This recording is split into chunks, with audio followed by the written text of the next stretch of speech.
Okay, so are we live now?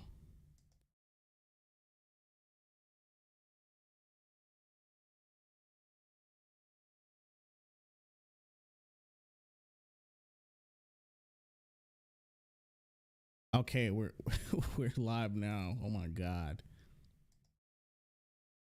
I played music for an entire 10 minutes and it did some weird thing with the stream gateway.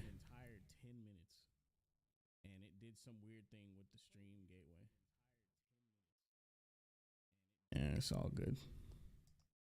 Disappointing, but all good. All right.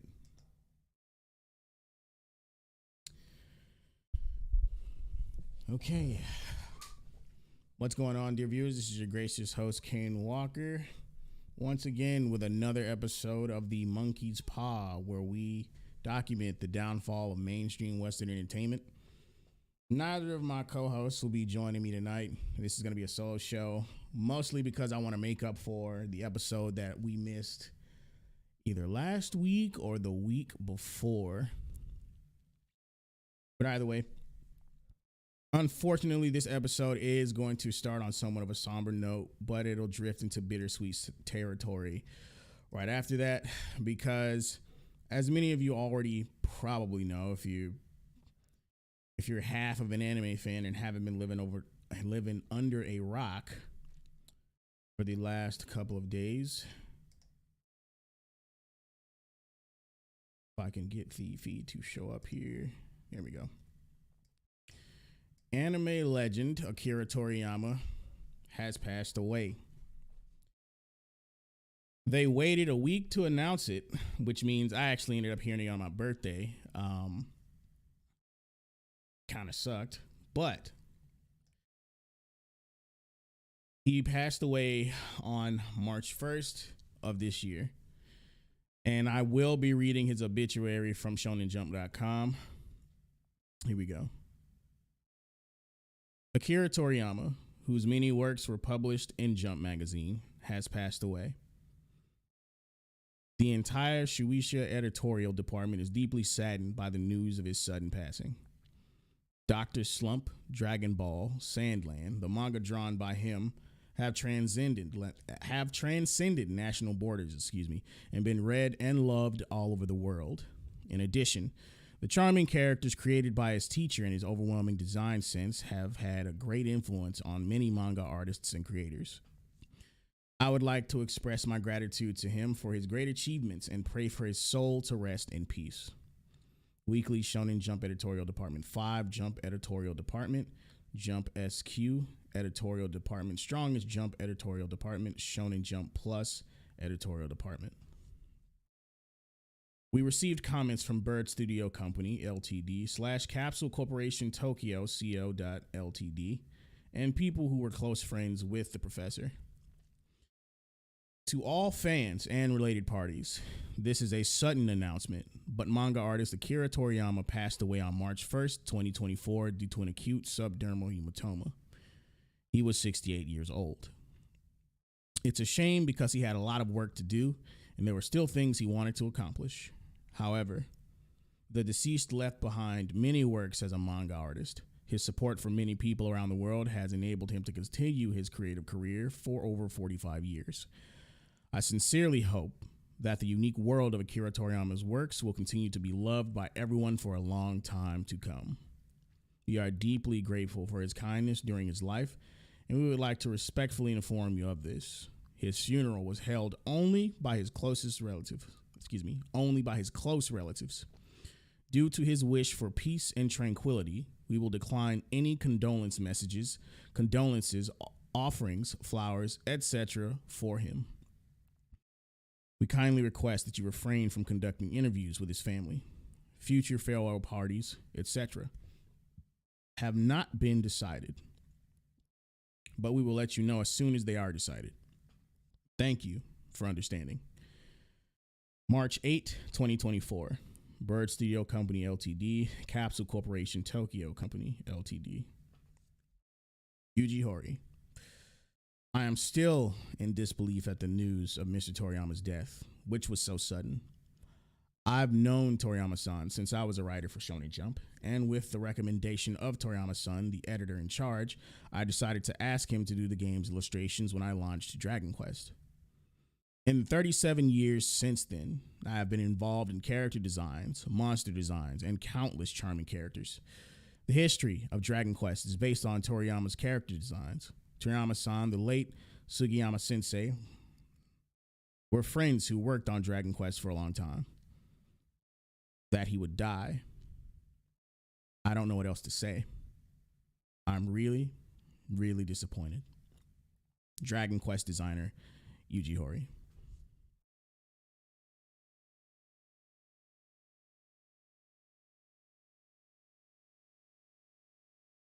Mr. Masakazu Katsura, I feel weak and have no energy.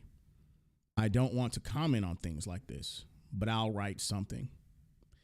If I start writing it down, it will probably end up being quite long since there are so many things I want to say, but I will try to keep it as concise as possible. However, I'm not in the right mood, so please forgive my ramblings. Even if I think back, I'm not exaggerating. I have nothing but happy memories of when I went to visit your house, when I had you stay at my house, when we went out to play, and every time I called you, I laughed until I was tired. She was an interesting person. She's lewd, cute, nasty, and humble. In my main job, manga, I did some collaborative work, but that was fun too. But 99% of the time, we never talked about manga. As a manga artist, the scenery I see and the level of the artist are so different that I never really thought about their greatness. I understand. However, when I met him, I didn't feel that in the slightest. It's his personality. That's why I still think of him more as a friend than a great manga artist. Last summer, before I had surgery, she seemed to have heard about it somewhere and sent me an email. I'm going to pause here. I did translate this directly from the Japanese on the page with Google, and I am a bit confused by them mentioning or saying she in the middle of this. I'm sorry about that. I don't know what he's referring to, and I'm going to assume he's talking about Toriyama in a friendly way, and continue. Honestly, it's rare for me to receive an email from someone who seems concerned about my health. We've known each other for 40 years, but this may have been the first time I've been treated so kindly by Mr. Toriyama. I thought it was going to snow. Usually we only joke or talk nonsense. Well, this isn't the time to worry about other people at all. When I called him a little while ago, I was feeling unwell and said, maybe he'll pass away first, so please have a farewell party for me, Mr. Toriyama. Also, I'll give you a speech since I'll give you a foil. But he didn't keep his promise. I really regret why I didn't call you after you emailed me. It's a shame that I can't make long phone calls anymore to talk nonsense. I have a lot of things I want to talk about. There are many stories. As always, if you have no interest in a story, I would like to talk about it again, even if you just listen to it blankly. It's no good that the last time you replied to my email requesting that I contact you again was a light okay. It hurts from the bottom of my heart. Masakazu Katsura. I apologize if I butchered the Japanese names.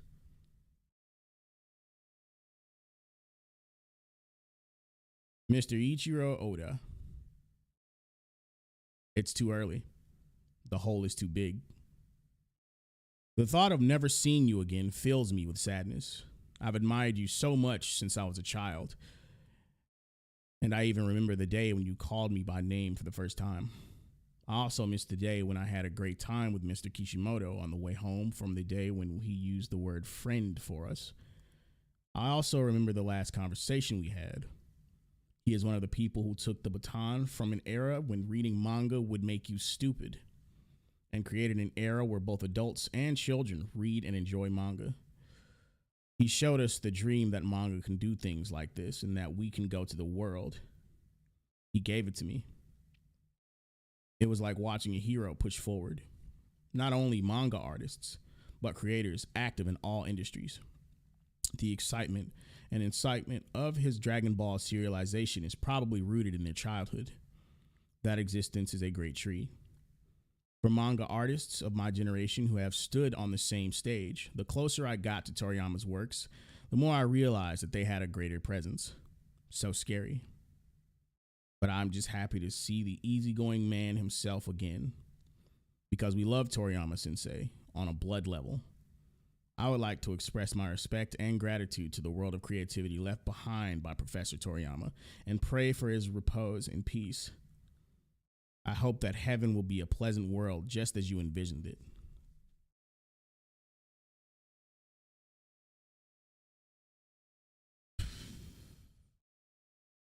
Mr. Masashi Kishimoto.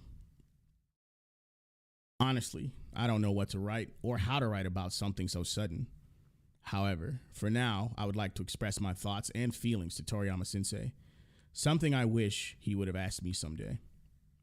I grew up with Dr. Slump in the lower grades of elementary school and Dragon Ball in the upper grades, and it was natural for me to have his manga next to me as part of my life. Even if I had a bad experience, watching Dragon Ball every week made me forget about it. It was a relief for me, a country boy who had nothing. Because Dragon Ball was really fun. It was when I was a university student. Suddenly, the Dragon Ball that had been a part of my life for so many years ended. I felt an incredible sense of loss and didn't know what to look forward to. But at the same time, it was also an opportunity for me to truly understand the greatness of the teacher who created Dragon Ball. I also want to create works like yours. I want to be like my teacher. As I followed in my teacher's footsteps and aspired to become a manga artist, that feeling of loss began to disappear because making comics was fun. I was able to find new fun by following my teacher. My teacher has always been my guide. I admired it. I apologize for the inconvenience, but I would like to express my gratitude to the teacher. For me, he was the god of salvation and the god of manga. When we met for the first time, I was so nervous that I couldn't say a word. However, after meeting him many times at the Tezuka Prize Screening Committee, we became able to talk. As Dragon Ball children, I and Mr. Oda went back to being children again. And when we talked excitedly about how much Dragon Ball was fun, as if we were competing with each other, I forgot how he looked a little embarrassed and smiled at me. Can't. I have just received the news of the death of my teacher. I feel an even greater sense of loss than when Dragon Ball ended. I still don't know how to deal with this hole in my heart. Now I can't even read my favorite Dragon Ball. I don't feel like I've been able to properly write this sentence that I want to convey to my teacher. Everyone around the world was still looking forward to seeing your work. If one Dragon Ball wish really comes true, I'm sorry. Maybe that's selfish, but it's sad, Sensei. Thank you, Akira Toriyama Sensei, for all of your enjoyable works over the past 45 years, and thank you very much for your hard work. We are sure that the remaining family members are still deeply hurt. Please take care of yourself. I pray that Mr. Akira Toriyama may rest in peace.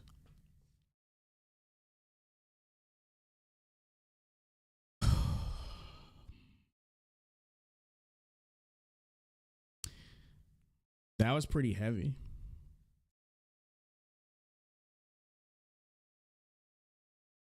One second.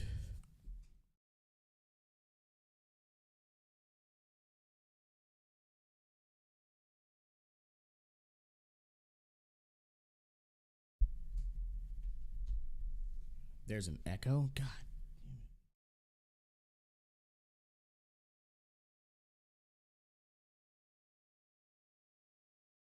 One sec, hang on. Let me see what it is. Because I was just about to get into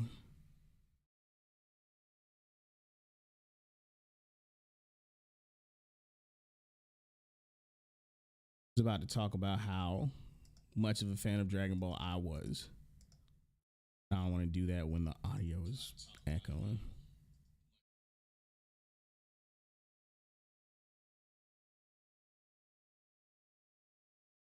Where the hell is that coming from?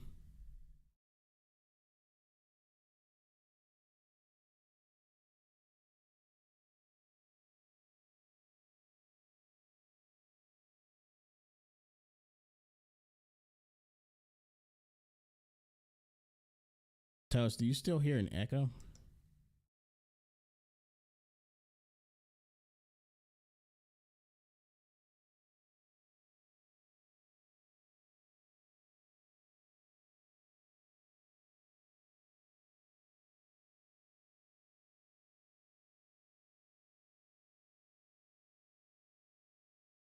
Okay. I'm gonna continue on. So, like many others have already expressed, Dragon Ball was actually a large part of my childhood as well, along with many other anime. But Dragon Ball was different. It's probably the only anime that I know pretty much backward and forward, just because of how many people it resonated with. The most common anime I've ever spoken about on a deep level was Dragon Ball. And it's not even my favorite. That's what's crazy about it. It was always fun watching it on Saturday mornings or pretty much whenever I could. It appeared on Toonami a lot too. And just having those conversations about who was stronger or the next villain that would show up, who your favorite Dragon Ball villain was. I mean, those conversations will still go on, but it won't exactly feel the same knowing that the creator has passed on. So, personally, I'd like to thank Akira Toriyama for being one of the many inspirations for the level of entertainment I aspire to create. And also, I wish him to rest in peace.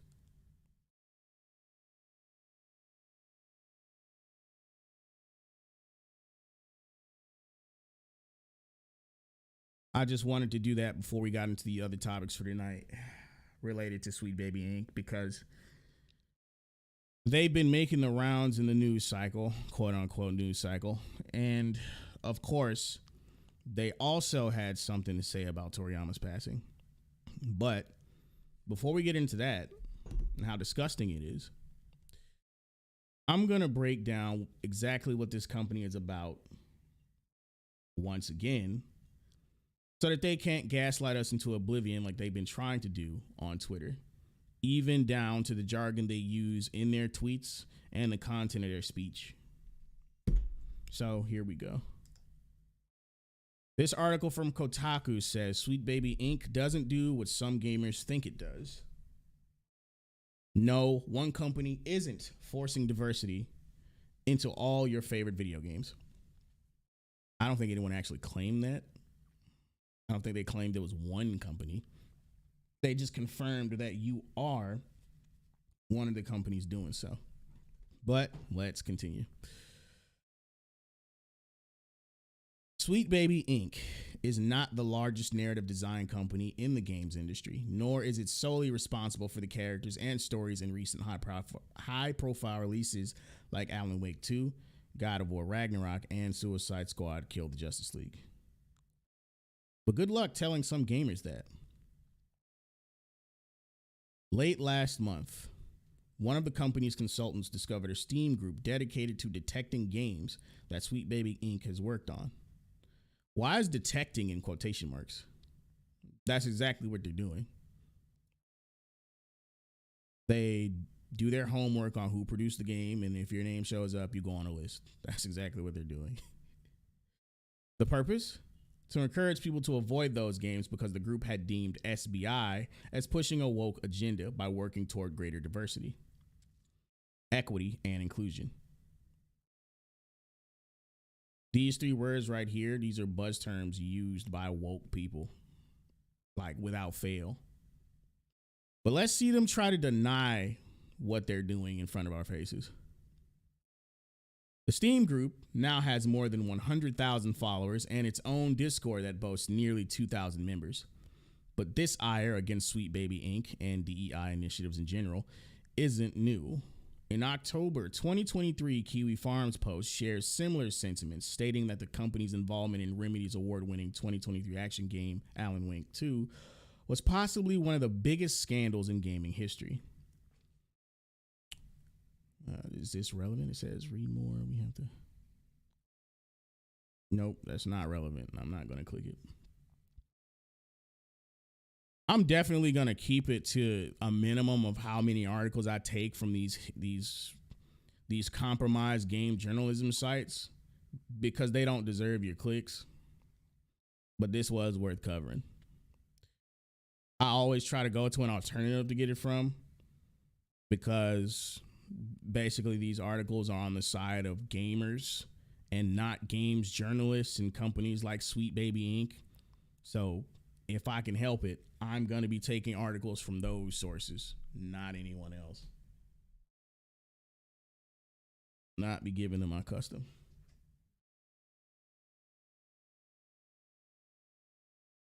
The conversation around Sweet Baby Inc. has ignited a fundamentally misinformed Gamergate-esque firestorm. Its employees have faced rampant harassment as a direct result. Industry figures have had to deny allegations that SBI comes in and completely changes their games. I spoke with several employees of Sweet Baby Inc. to learn what the company actually does and how the misunderstanding of its role in the industry highlights a far broader problem. Yeah, no one cares that you're not the ones who finalize the decisions. Your mindset, the way you think, and your ideology has no place within 50 fucking feet of a video game. I don't give a fuck how indirect your influence is. It doesn't belong. It's not what gaming's about. But of course, they're going to try and obfuscate and tap dance around what people actually mean in favor of whatever schadenfreude they have in this fucking article. Let's continue. What bad actors think companies like Sweet Baby Inc. do. Hell, let's hear it. The games industry has had its fair share of struggles lately, from massive layoffs to wildly expensive games like Suicide Squad falling short of expectations. Speaking of those massive layoffs, I'm definitely going to cover that. I got to cover that. Probably not from them, but I'll cover it. This is just for my reference later.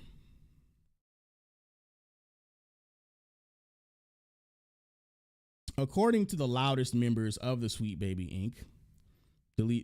Detected Discord, the company is directly responsible for those failures, not the studios that employed them in the first place. Because of the content Sweet Baby allegedly forces into games. Here's a tweet here by Kyle Rowley. He quotes Hidden Machine, who says, the prevailing theory is that if it weren't Sweet Baby, Saga Anderson would have been portrayed by a white woman. Is that true? Well, it's impossible to say, but does it matter? Melanie Liburd, if that's how you pronounce that, excuse me, did a great job in the role. Kyle Rowley says it's absolutely not true. Who knows? We'll never fucking know. Even games that are widely considered to be successes are not safe from these conspiracy theories. Everything's a fucking conspiracy theory.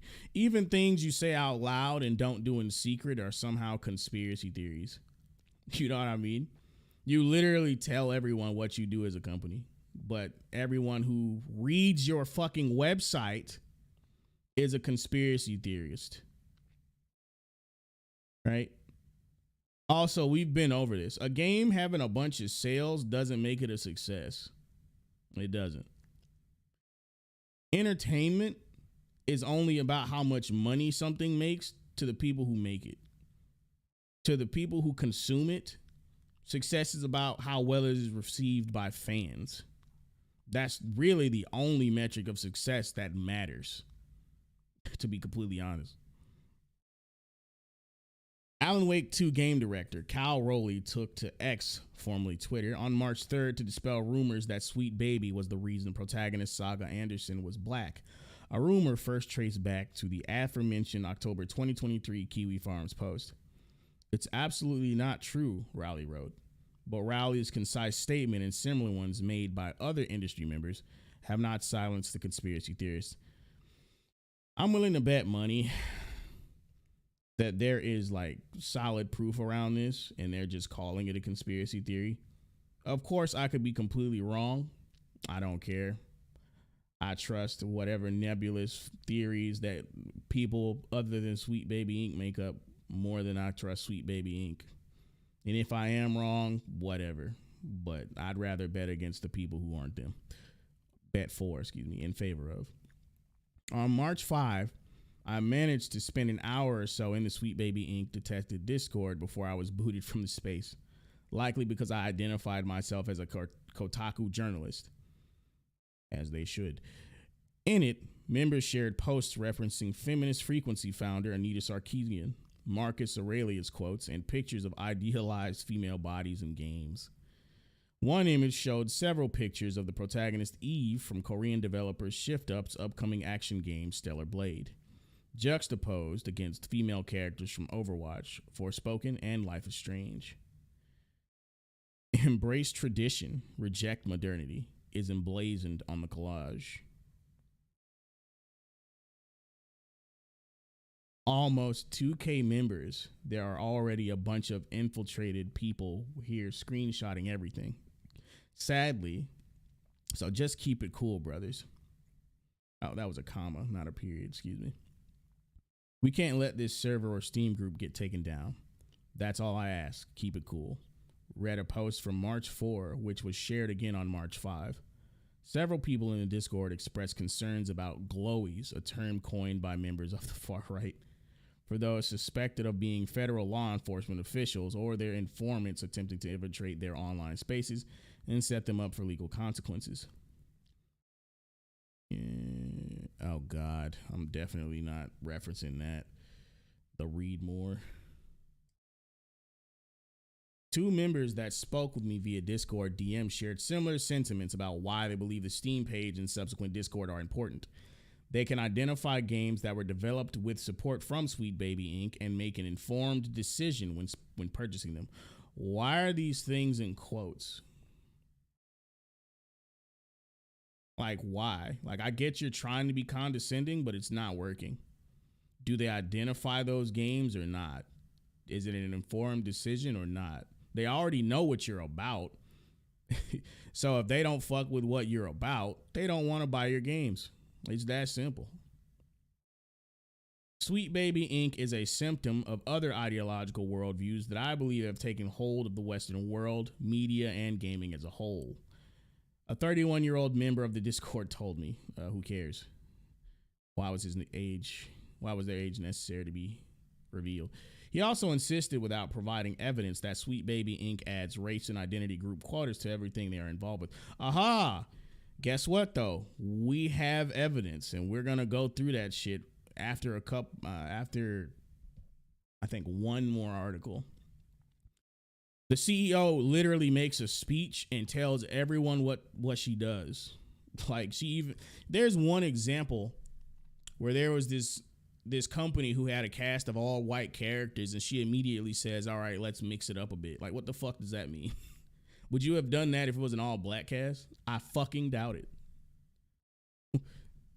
They absolutely have race quotas. Just because she's not writing it on a fucking clipboard doesn't mean it's not in mind. Like, it's so dishonest. Sweet Baby Inc. isn't forcing diversity. It's happening naturally. No, the fuck it's not. No, it's not. No, it isn't. By admission of the CEO, it's literally not. It's fucking not. Because here's the thing. The only thing they care about is diversity of skin color, not diversity of thought or culture at all. They want everyone to be homogenous with some woke ideology sprinkled in. And I mean homogenous in their way of thinking, not race necessarily. Though these kinds of social media posts argue that companies like Sweet Baby Inc. somehow force game studios to include diverse characters and storylines, I don't think anyone argues that they force them to do anything. I have not heard anyone say this. They say that you're associated with it and you are the reason why it gets added to the game. Meaning that either you put it in there or the creators decide to put it in there because you have influenced them to do so. It's a distinction without a fucking difference, honestly. Where was I? The reality is vastly different. Sweet Baby Inc. is a narrative design company, meaning most of its work, singular, is focused on writing stories and dialogue. Doubt it. They are not a DEI consultancy firm. I also doubt that heavily because you're associated with ESG and DEI, like the exact same choices you make are in reference to that. I believe CD Projekt Red mentions ESG and DEI, and I'm pretty fucking sure they are one of the major studios you work with. So I'm pretty sure this is a dishonest obfuscation that you're throwing in here. Matter of fact, I have half a mind to check your website again to see if they're listed, but I'm pretty sure. Somebody fact check me on that, please. I'm pretty sure I'm fucking right, though. We've looked at their website twice on this channel. That means they ensure a game's plot points make logical sense and are satisfying the player. You don't give a fuck about that. You don't. If there's too many white people, you change it, bro. That has nothing to do. The cultural and racial makeup of the characters have nothing to do with the plot, like nothing.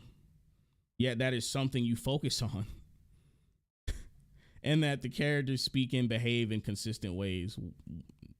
Wow. Narrative designers may also provide a final round of polish, like a Hollywood script doctor, for example. The team worked on Suicide Squad long after the story was written. And even when they joined just to write in-game ads, audio logs, and NPC barks, CEO Kim Belair tells me over video calls, she continues. You see how they're trying to make what they do seem benign and like by the book and technical and innocent? It's bullshit. Like, we've seen the result of your influence on every video game you've touched. Yet here you are lying to everyone's face. Sweet Baby is, at its core, a narrative development company. That means anything from script writing to narrative design to narrative direction to story reviews.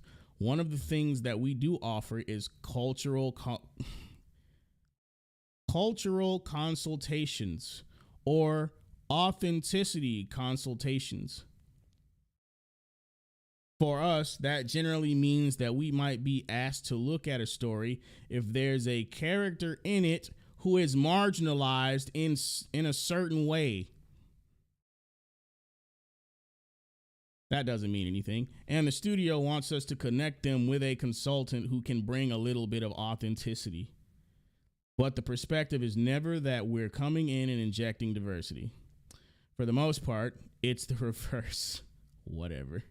It's that a company has created a character and they want to make that character more representative and more interesting. Whatever. More interesting. Sweet Baby co-founder David Bedard adds that contrary to popular belief, the people making these games want to make the experience better for all players. No, you do not. The vast majority of players don't want what you're selling, yet you're still going to give it to them. We're going to literally go through the video. See, because of this article, I'm going to go through the video of the CEO explaining how she feels about the majority of gamers who do not want their product. You do not want to make games better for all players, not even most players. Because most of them, and I mean the vast majority, like 99.99%, do not give a fuck about any of this shit. It has absolutely nothing to do with video games. Nothing.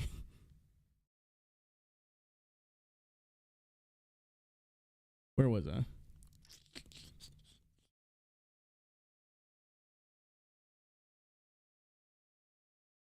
Okay, making these games, want to make the experience better for all players, and that more diversity and representation is a byproduct of that. Detractors would rather believe that there's a shadowy cabal of people forcing them to put stuff in. No one thinks there's a shadowy cabal. They think you're doing it. You. What the fuck? They're saying your name. There's no nebulous figures here. They're accusing you, Sweet Baby Inc.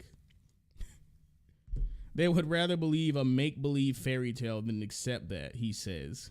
Making something more representative and more joyful for a marginalized person in a video game is not a zero-sum game. Who cares about you being marginalized in reference to video games? No one wants to get depressed by your victimhood when they're playing a video game. No one wants a tree of woe planted in their favorite forms of entertainment. It's sickening. It doesn't make anything worse for the male character in the game, for the white character in the game, whatever. Except it does, but whatever. We'll get into those examples later. Read more. Despite advancements, games still aren't doing enough to stop toxic, but whatever. You would have never survived COD lobbies.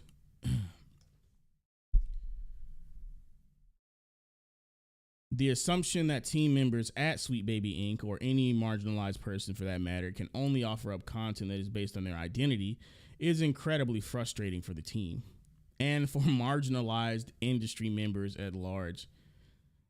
The content of your speech proves everyone's point. Like, every time you have to mention like marginalized groups.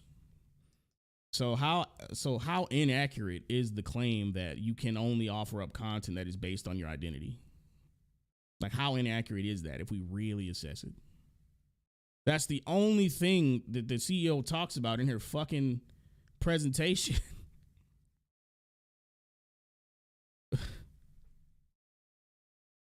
Oh my God, hang on. People can't imagine that we might do anything else but DEI because you that's the only thing you showcase. Belair says. They can't imagine that we're just talented writers. You're not. That we're talented narrative designers and that people are hiring us because we tell good stories. You don't. Because we collaborate well and because we write video games. You write video games, but you're not good at it. They have to diminish our accomplishments to our identities. No, you diminish your accomplishments to your identities every time you touch something because that's all you showcase and care about. They can't imagine that the work I did on Spider-Man was story work versus adding pride flags. It wasn't story work. It was a fucking propagandist manifesto about victimhood, just like all your stories are. They can't imagine that the work I did on Spider-Man was story work. That's a recap of what was said last. Despite the intensity of the backlash over the past few weeks, it's business as usual for Sweet Baby Inc. The companies they work with haven't been scared off. They've actually offered advice and best practices for how to move forward. Practices they have developed after facing harassment of their own.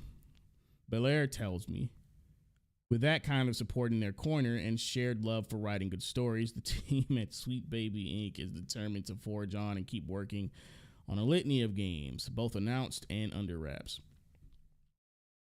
I would love to hear what they define as harassment, because so far all I've seen is criticism and rejection of their ideology. But I guess that counts as harassment. Except for when they literally try to get someone's account banned off Steam for their opinion. But I digress. We are a narrative company that primarily is our work. We are not censors. We have no interest in false diversity or in tokenization. That's what you say. It's not what you fucking practice. We have an interest in making stories better and making characters more interesting and in developing a stronger language around narrative design. Those are the things that we are really passionate about, Belair says toward the end of our conversation. If you're gonna come for my work, you can do that. If someone says I wrote a story and you say it's not good, that's totally fine. But if you're gonna come for me, at least come correct. Don't be loud and wrong. After chatting with Sweet Baby Inc., I returned to my Discord DM with one of the members of the group rallying against them. With the help of Belair's own words, I explained what SBI actually does, its core focus on narrative work, and how DEI is only a small part of their remit. I've never seen that word before. Remit, maybe? He wouldn't budge. I mean, it's bullshit anyway. This probably didn't even happen, and it's bullshit anyway. You can literally go on their website and figure out what they're about. Like, it's right there on the homepage and the About Me section. There is no running from this shit. Yet they're gonna try. No one's gonna fucking let them, but they're gonna try. You can point to an endless flurry of examples, and they'll just insist. We're a narrative company. All our work isn't about DEI and ESG. No. And they're just going to keep gaslighting everybody and to infinity.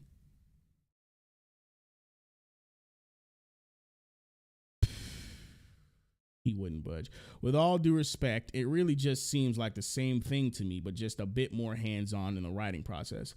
The end goal is to insert DEI type stuff into the project they are working on. Sweet Baby Inc. and other industry leaders suggest that this dogged insistence on believing one company is forcibly injecting diversity into games is a side effect of a widespread misunderstanding of how games are actually made. Until the industry is more willing to openly discuss development processes, the lack of transparency would continue to be used as a straw man for bad faith arguments that characterize DEI as an imposition by nefarious, unseen forces rather than an effort to cultivate a more accurate reflection of the world around us. You will never be transparent about the way you make games. And you will never be transparent about the way you actually write your scripts and conceptualize characters. Never. Because the second you do that, people can pin you down and you won't be able to write shitty articles like this, tap dancing in a circle around the issue.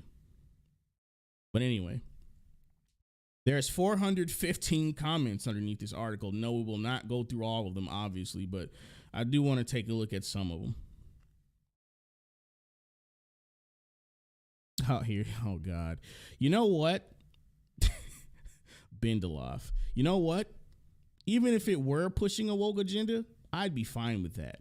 We have had enough mockism, jingoism, chauvinism, and racism in our game. What are you talking about? My favorite quote about being woke came from Howard Stern of all people, and I'll all for it. By the way, I kind of take that as a compliment that I'm woke. I'll tell you how I feel about it. To me, the opposite of woke is being asleep. And if woke means I can't be behind Trump, which is what I think it means, or that I support people who want to be transgender, or I'm for the vaccine, dude, call me woke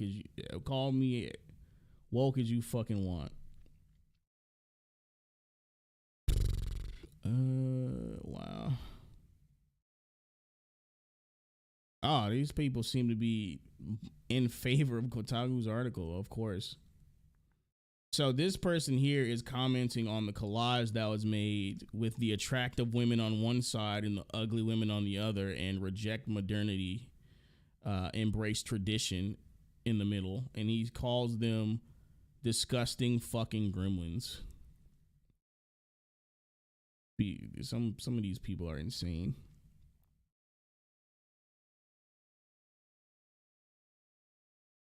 Wow.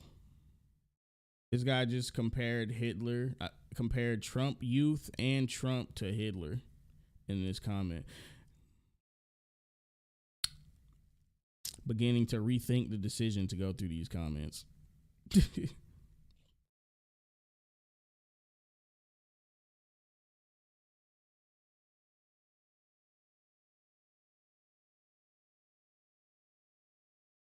Being a conservative / reactionary gamer sounds miserable. Not allowed to enjoy anything. Wouldn't want to be woke. But God, man, it's the same arguments every time. If you disagree with them, you're a conservative. The insult of reactionary is like 2014. But yeah, I've had my fill of those comments. I was hoping for an even spread at least. No, it's all brain rot. So before we actually analyze the video put forth by the CDO about what Sweet Baby Inc. is actually about, that they can't run from. Oh, Rudy Smith was in here. It says, let me see your corporate structure and how you organize your company so I can find out who to blame. This next one is going to be from Park Place, or excuse me, That Park Place. And it says, Sweet Baby Inc. employee Chris Kindred dumps on Dragon Ball creator Akira Toriyama immediately after announcement of his death. Which, as I said before, is disgusting. At 10 p.m. Eastern Time on March 7th, the official Dragon Ball account on X announced Toriyama had passed away at the age of 68. The message stated, "We are deeply saddened to inform you that manga creator Akira Toriyama passed away on March 1st due to acute subdural hematoma. He was in age of 68. It's our deep regret that he still had several works in the middle of creation with great enthusiasm. Also, he would have many more things to achieve," it continued. The message went on. "However, he left many manga titles and works of art to this world. Thanks for the support of so many people around the world. He has been able to continue his creative activities for over 45 years.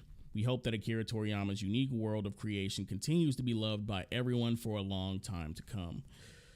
We inform you this sad news with gratefulness for your kindness during his lifetime," it added. It then informed fans funeral service was held with his family and very few relatives. "Following his wishes for tranquility, we respectfully inform you that we would not accept flowers, condolences, gifts, visiting, offerings, and others. Also, we ask you to refrain from conducting interviews with his family," the message concluded. Future plan for commemorate gathering is not decided. We will let you know when it's confirmed. We deeply thank you for your understanding and support as always. And that's a screenshot of the tweet that was tweeted out by Dragon Ball Official announcing the death of Akira Toriyama. Excuse me.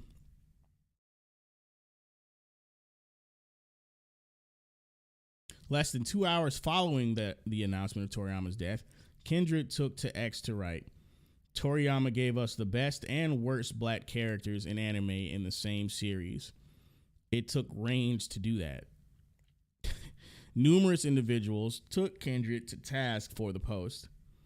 George Alexopoulos wrote, "Seems sweet baby employee Chris Kindred as had her account suspended. Fucking racist talking smack about Toriyama sensei." I'm going to say something about her comment at the end of this article because I have my own opinions about that. Bostalordi_X wrote, "This is disgusting. The black characters in DBZ acted like every other character in the series. And even if this is a jab at Mr. Popo, the character was a djinn, not a black man. Screw off pissing on a dead man's legacy. Screw you, Chris Kindred. I hope you go bankrupt."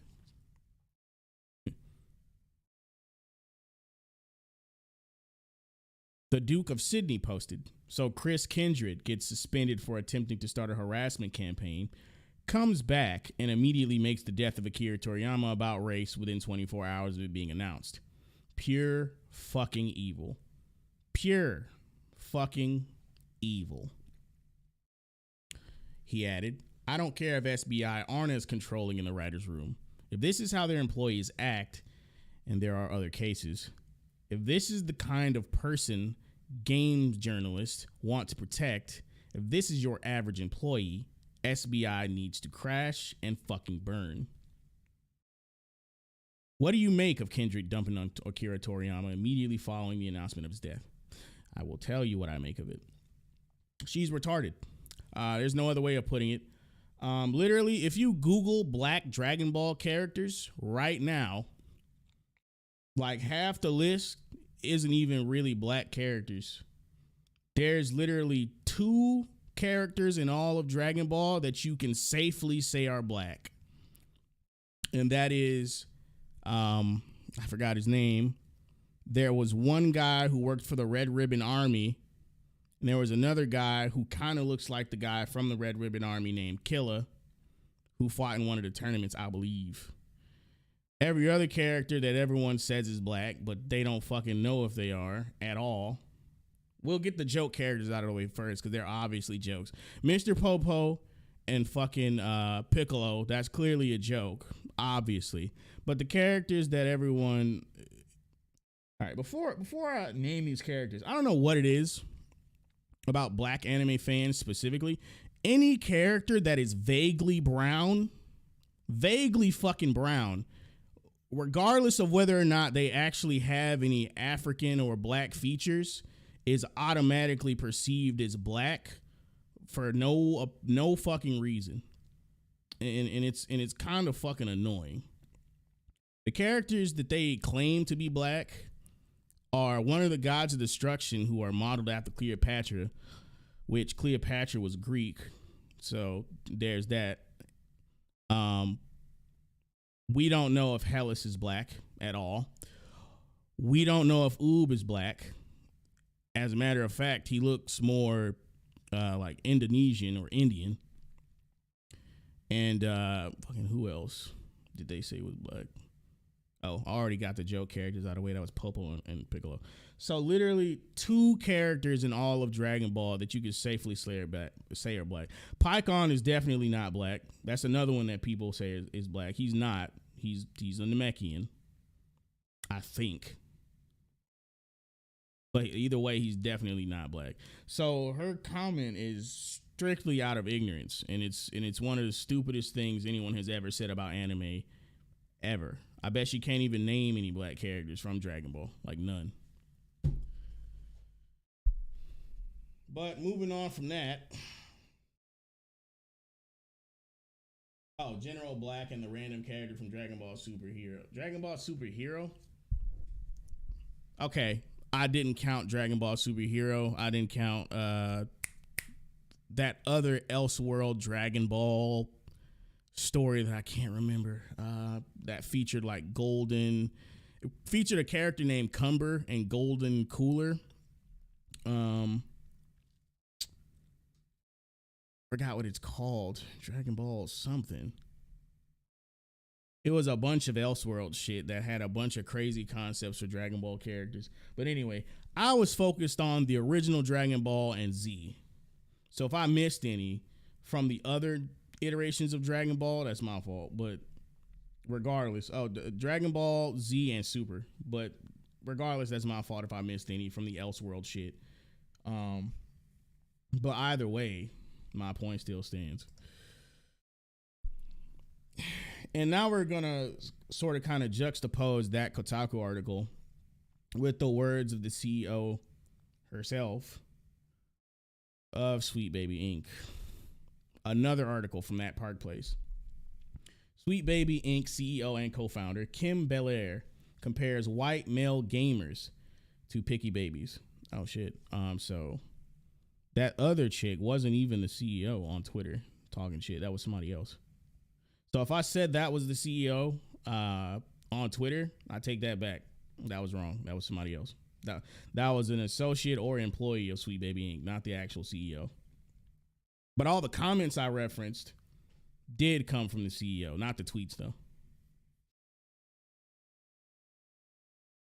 So it says, Sweet Baby Inc. CEO and co-founder Kim Belair previously compared white male gamers. It was picky babies, not picky gamers. You'll hear it in the video. As she explained how her company gained influence on major video game developers during a 2019 Game Developers Conference. At the beginning of her presentation, Belair made it abundantly clear what her and her company's goals are.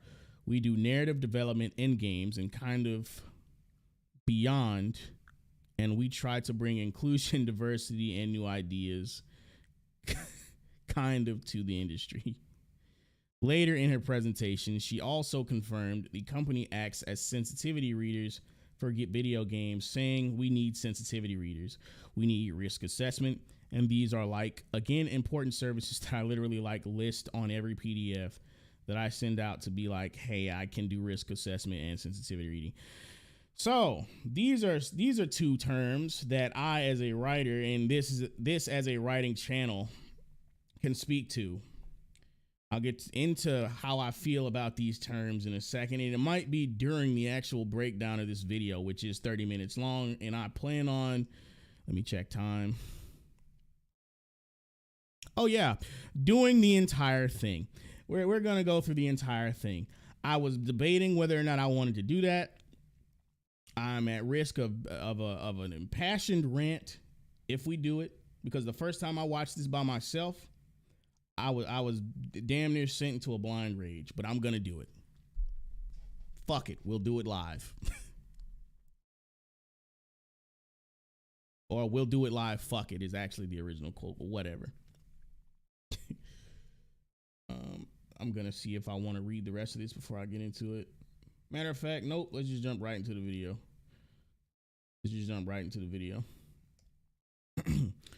Because there's two other things I want to cover that are actually positive. Like actual good news, like really good news. And I might juxtapose it to some things that, oh no, this is Rocksteady. These are the guys at Rocksteady. Okay. That's what this was about. This link. Brace yourselves. This is brutal. This is fucking brutal. Let me know how the video is coming in for you guys. I hope it's not choppy or anything. Let me just go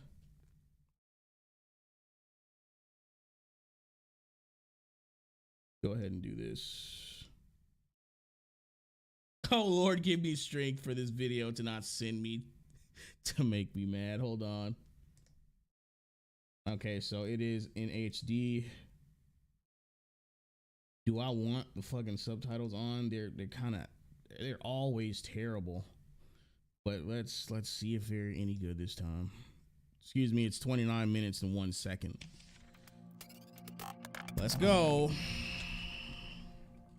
I'm Kim Belair.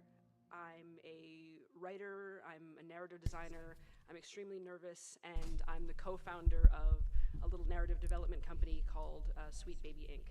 We do narrative development in games and kind of beyond, and we try to bring a lot of inclusion, diversity, and new ideas kind of to the industry. So, Toast, is it coming through all right? just as a kind of fun fact, last year was actually my first GDC, and I first pitched this talk as part of the program Amplifying New Voices, if anyone has heard of it. Yes. Cool, thanks. I think it's also kind of appropriate that that's where I talked about this, because it's also what my talk is about in a lot of ways. So, hi. For a little bit of background on me, I've been a professional writer for about 12 years, but I've always written stuff. I think that's always the way. But when I was a kid, and I want to start at the beginning here because I think that it's important to kind of give context to the way I learned about representation as a woman of color, and I think the way that a lot of people get socialized when it comes to topics like this. So when I was small and starting to kind of express myself creatively in either writing or stories or art, I wrote about myself a lot, and I would put myself into a lot of art, into a lot of narratives. She wrote about herself a lot and put herself into a lot of narratives. Pay attention to that going forward. And I put my family and people who look like me in all these cool scenarios, and I was telling all these people who look like her. These stories where I got to see myself, I got to see people who look like me, and she got to see herself and people that look like her. The interesting thing about this comment is that in this picture, she's wearing a Batman shirt. Why would you be wearing a Batman shirt if you're interested in people who look like you? So already this is coming off to me as contradictory. But let's continue. And kind of a rainbow of people who were kind of adjacent to me in a lot of ways. And I think it was really neat, and I was really fostered in that. So when I hit elementary school, I think that I was free to tell those stories, because a lot of the stories that you hear in elementary school are about, like, we should be friends with everyone, we should be inclusive, we should preach equality and build communities. And I think this was really, really wonderful. But then I got to high school. And suddenly, for the first time in my life, I got told that the stories that I was writing and the things that I was creating for and about people who resembled me were not real stories, and they were not right stories. Who believes that? Who believes that the stories she was writing got shot down by other people in the way that she says that they weren't real stories and they weren't right stories. Who actually fucking believes that? Who believes that?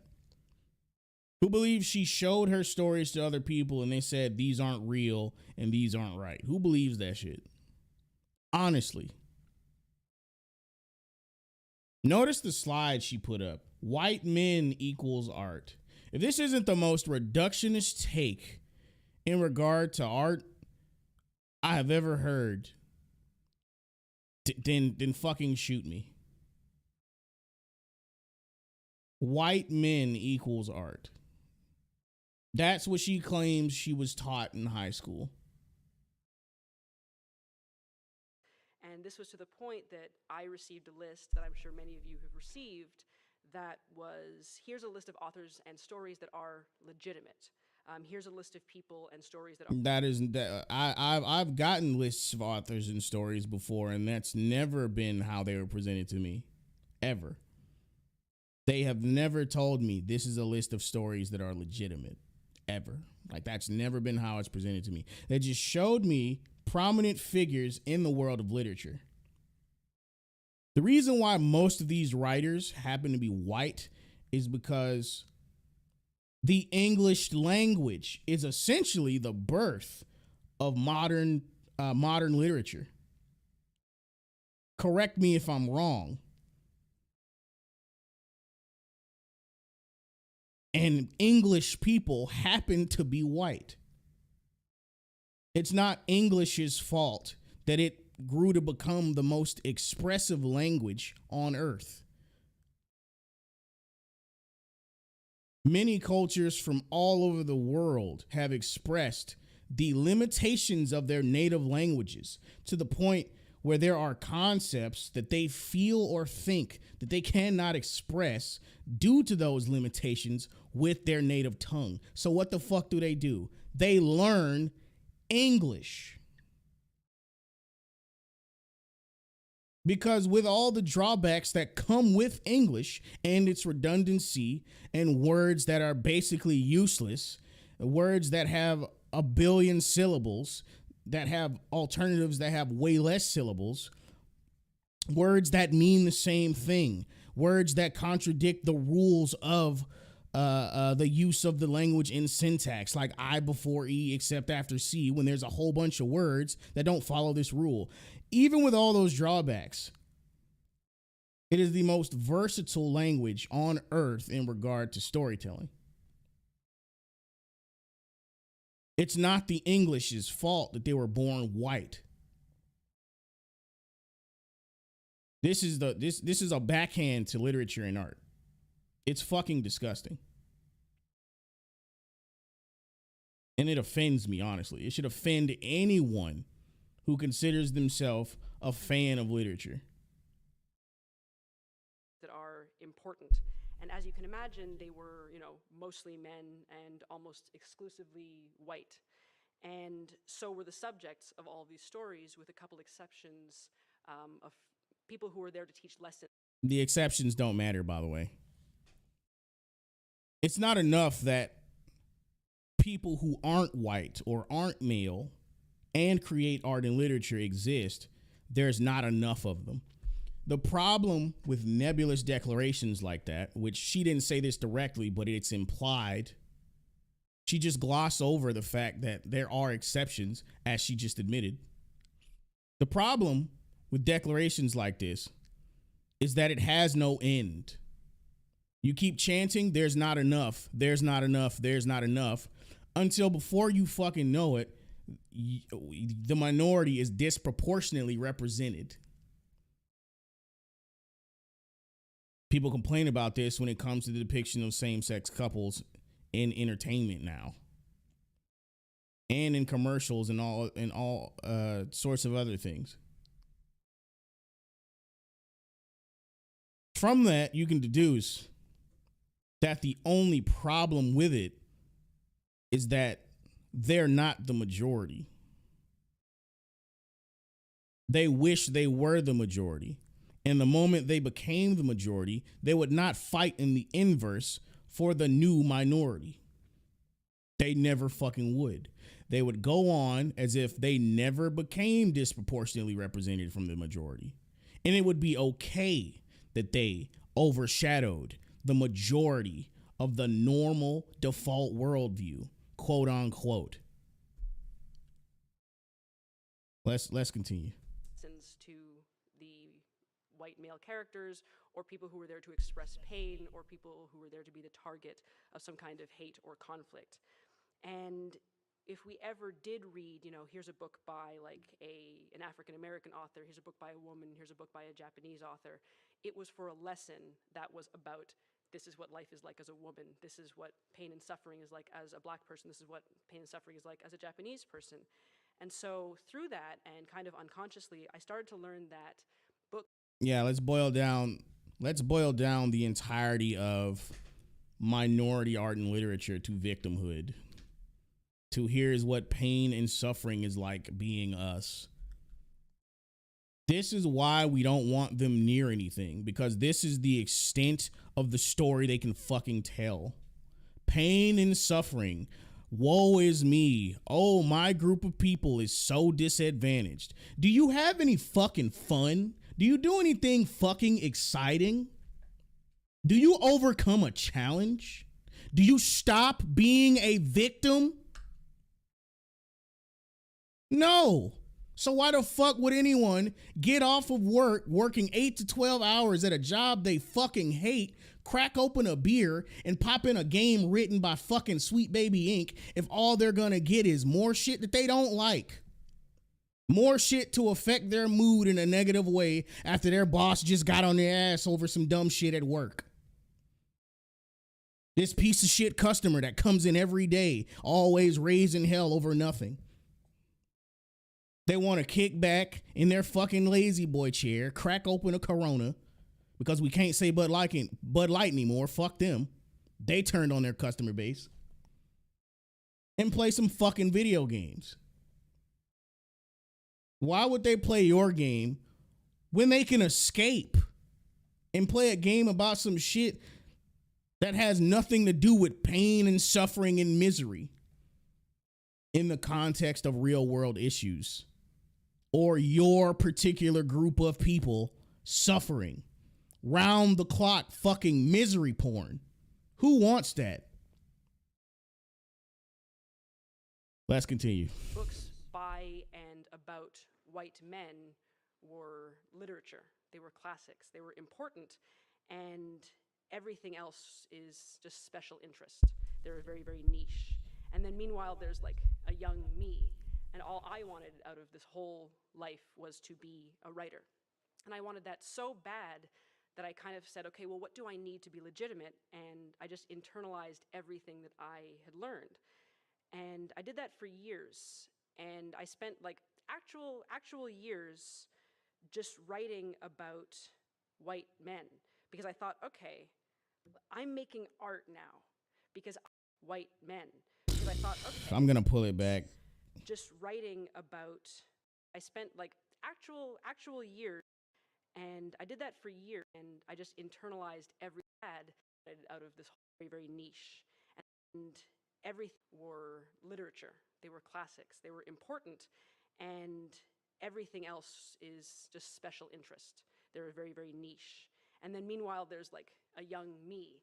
And all I wanted out of this whole life was to be a writer. And I wanted that so bad that I kind of said, okay, well, what do I need to be legitimate? And I just internalized everything that I had learned. And I did that for years. And I spent like actual years just writing about white men. Because I thought, okay, I'm making art now.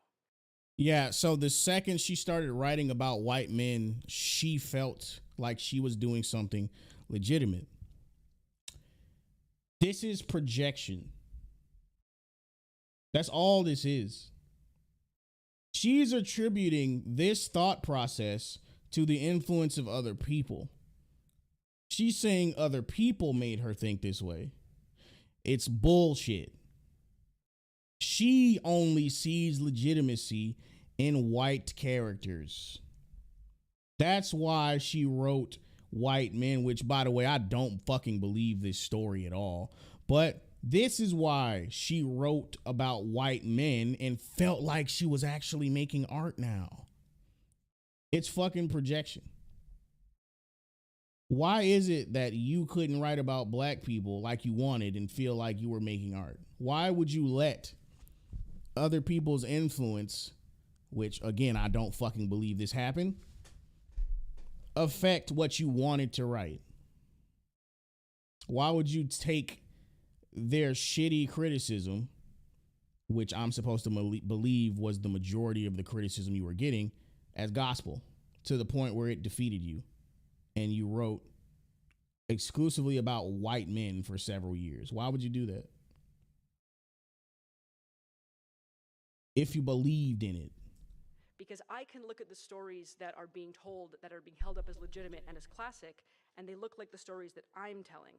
And for so many years I did this that I think it was probably only in my early to mid 20s that I started to realize that I had internalized this like deeply, deeply uninteresting idea that in terms of narratives and stories, white and male are, you know, neutral and universal. And I say that even as a woman of color. So while we don't all fall into that trap, I say it to kind of illustrate. No one falls into this trap. Like literally nobody.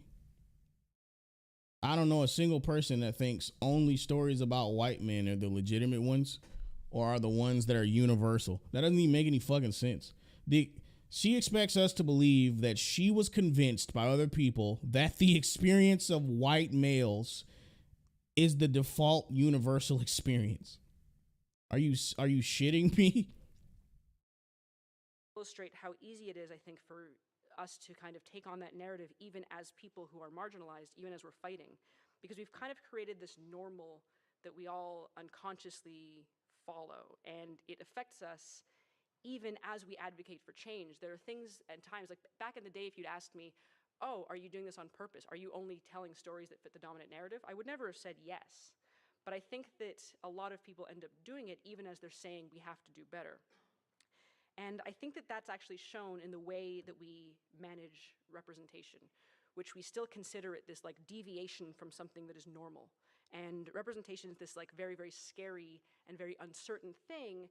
And if we do it wrong, or if we don't do it, you know, accurately, or if we kind of take a risk, we might get shouted down, and that fear is enough to stop us. And I think like that sucks.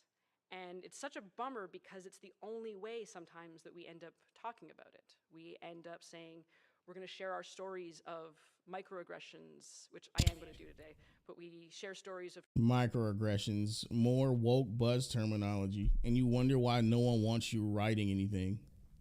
They don't want to read your garbage.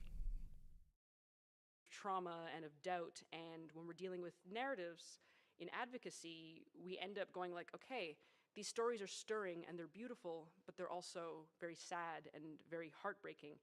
And I think and that's the only kind of stories you want to tell. Sad, heartbreaking stories about microaggressions and advocacy for marginalized groups. That's it. That's all you want to tell. That's it. You are a one-trick fucking pony. One. Never in your fucking life would you ever think that someone might want to read a story about a black person without fucking victimhood coming up, without black issues coming up, without some random white guy calling them out of their name with a racial slur. Can we get a black person that faces a challenge that has nothing to do with race just once? Can we have a black guy disagree with a white man, or any white person really, and have it have nothing to do with race? That's not the only point of disagreement between white and black people. It can be anything. They can disagree about pineapple on pizza. Let's try that. Anything but race again.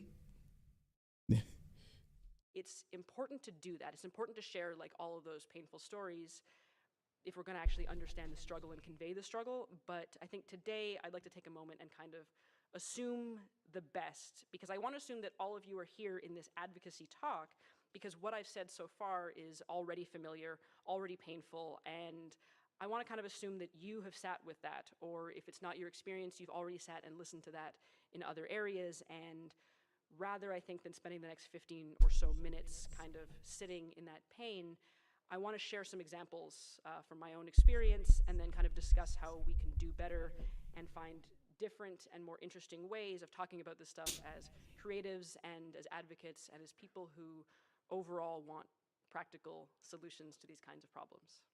So let's talk about video games.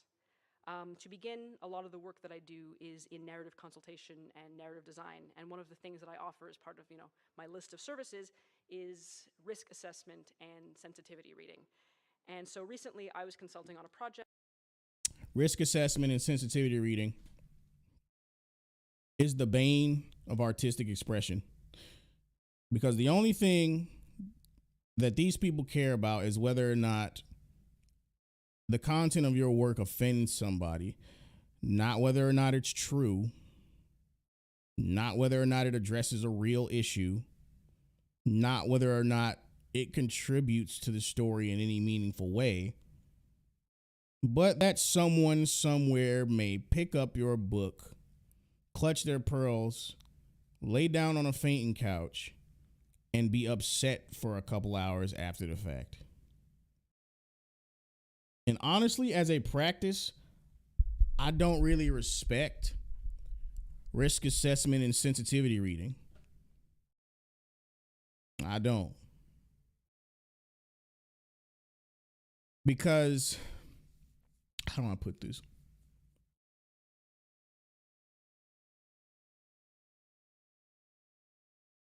Some things have to be offensive to be meaningful. And telling the truth about things and relating to people on a universal level about sensitive topics requires a level of discomfort for everyone involved. Like, I watched an interview with the Soska sisters the other day, and in one of their movies, they had to film a scene about sexual assault.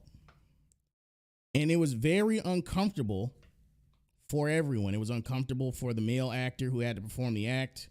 It was uncomfortable for the actress, even though she understood what was going on, and she comforted the male actor who was deeply, it made him sick to his stomach what he had to do to get into the shoes of this character. Everyone understood the purpose behind the scene, and it was to convey a specific idea. And the scene was done in the context of sexual assault being wrong. And I don't remember the significance of that scene to their plot because I didn't do that much research, but things like that have to happen if we're to have any meaningful conversation regarding regarding the human experience within art. It has to fucking happen. So there has to be room for sensitivity in art. We can't refrain from putting certain things in our works just because it might offend somebody.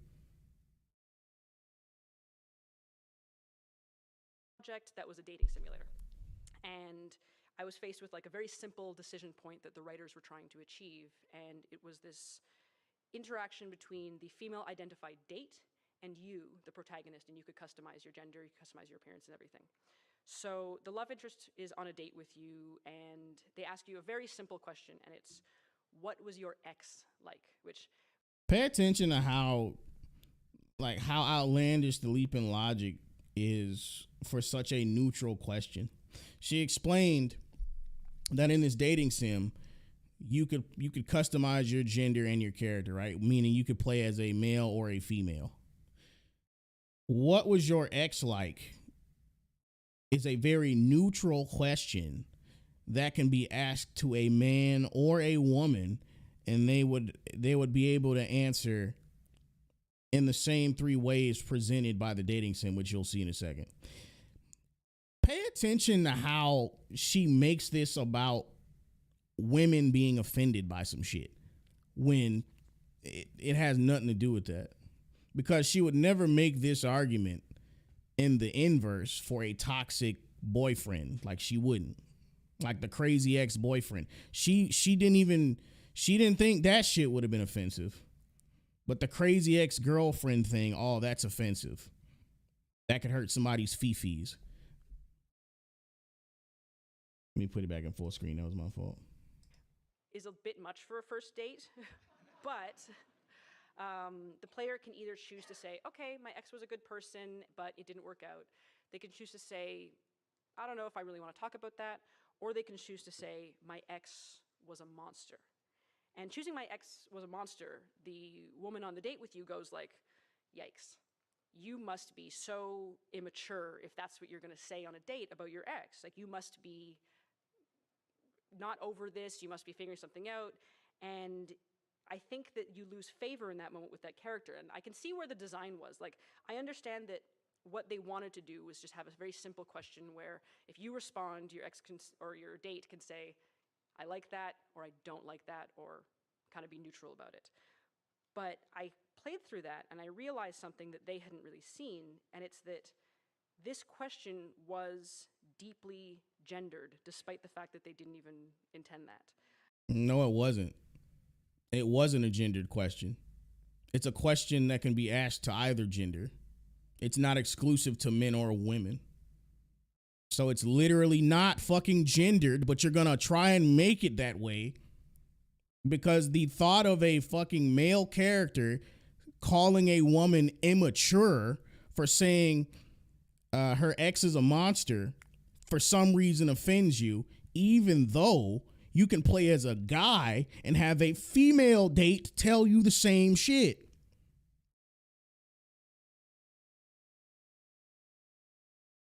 And they wonder why they don't want anyone having them write or consult for these games. She literally took a completely neutral question that can be asked to men or women and made it all about women and how they're gonna get offended. Didn't think about men getting offended at fucking all. This is the type of toxic shit that people don't want in video games. When we treat, I guess, cis hetero male characters as the default, we end up like questions like this. And I say that because while it's a generalization, when we have those characters and they say something like, hey, my ex is a monster, what we're being asked to assume is that that person has a crazy ex-girlfriend. We're being asked to assume that they're being immature. Or a crazy ex-boyfriend and that they're being immature. You see what the fuck I mean? She's offended by the stereotype, which this stereotype also applies to men. She's offended by the stereotype of the crazy ex-girlfriend, even though crazy ex-boyfriends exist too. And as she said, you can play as either gender, and the date will say the same thing for either sex.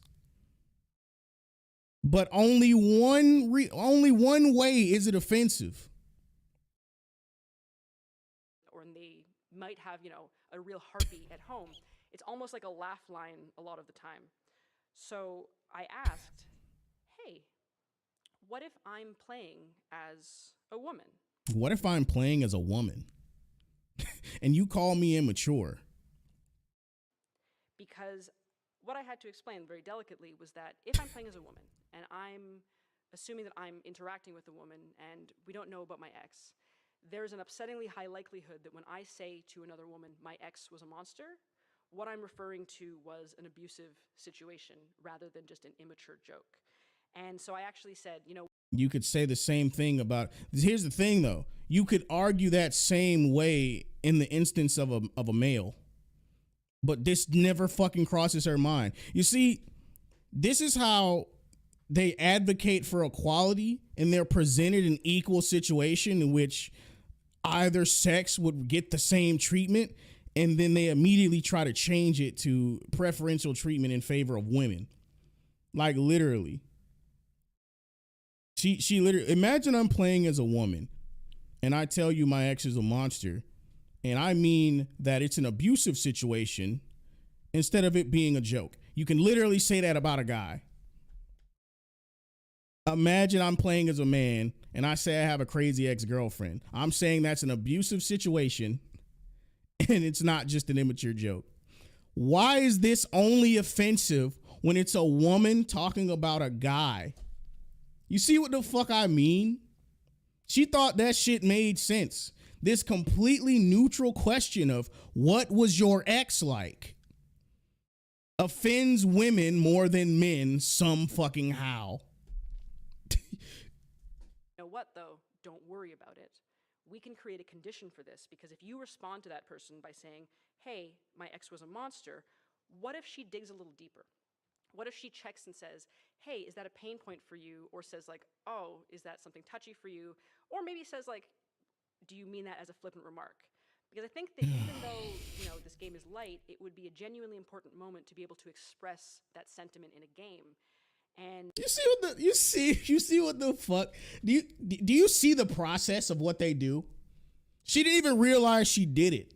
Do you see the process of what they do when they consult for games?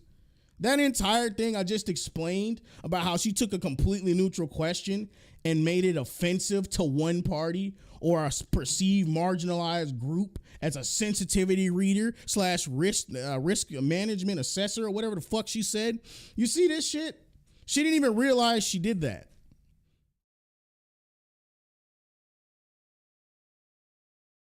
She didn't. Like, again, they wonder why people don't want you within 50 feet of their video games, because you see completely neutral shit that applies to anyone and you say, oh, this is offensive to black people. Oh, this is offensive to women. Oh, this is offensive to Islamists, even though it's a fucking statement or a question that can apply to literally anyone, which is equal, by the way. It's equal until your preferred group becomes offended. Then suddenly it's not fucking equal. You see? And when I suggested that, the writing team was like, okay, thank you for this insight. And then they just like took it away.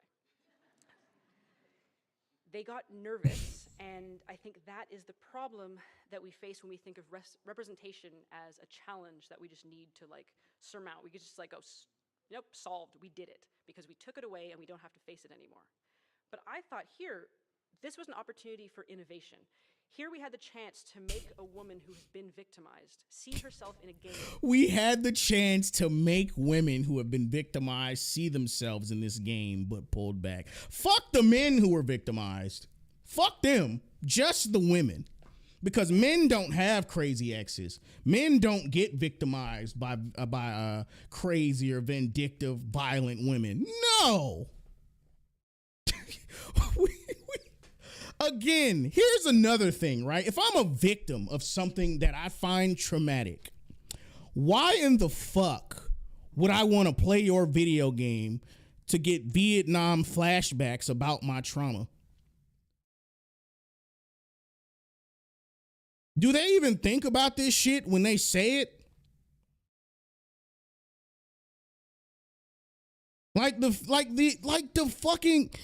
The logic she went through, which required ignoring male victims, by the way.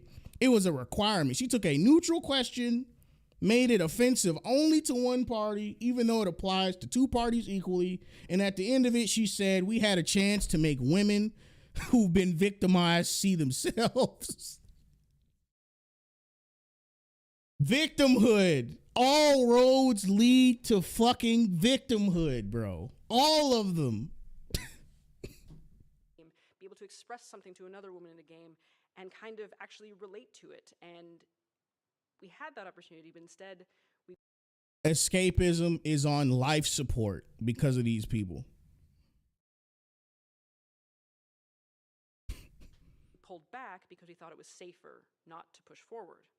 And after the whole thing was done, the team thanked me again, and they said, like, thanks so much, you really mitigated the risk. And I think that the way that we talk about this kind of thing is itself a problem. We need sensitivity readers. No, we don't. Again, I want to be fucking clear. We do not need sensitivity readers. We do not need risk management. We don't need them. We don't need them at all. Get rid of them. Get rid of them. Because here's the thing. Whenever we talk about sensitivity reading and risk management, we're not talking about books that advocate for illegal acts. We're not talking about books that encourage people to go out and commit atrocities. That's not what the fuck we're talking about. We're talking about a story that has a certain context in which something offensive happens, or something that might be perceived, not even something that's actually blatantly offensive. It's never that. It's something like what she fucking posed that might be offensive, and you need to take it out because somebody might be offended. They could see that and they might be offended. Like one of my mentors, right? They had an editor that told them to remove the name Titania. I believe I'm saying this right. That to remove the name Titania, which is the queen of the fairies, I believe in Greek mythology, if I'm not mistaken. Yeah, Titania and Oberon. Yeah, Oberon was the king. She should remove the name Titania because the word tit was in it. That's risk assessment and sensitivity reading. That's the type of shit they're talking about.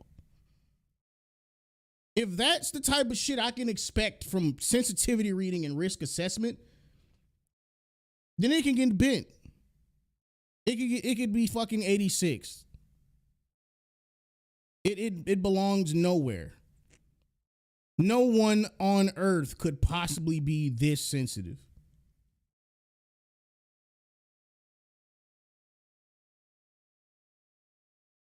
Bro, this is why I live in my head.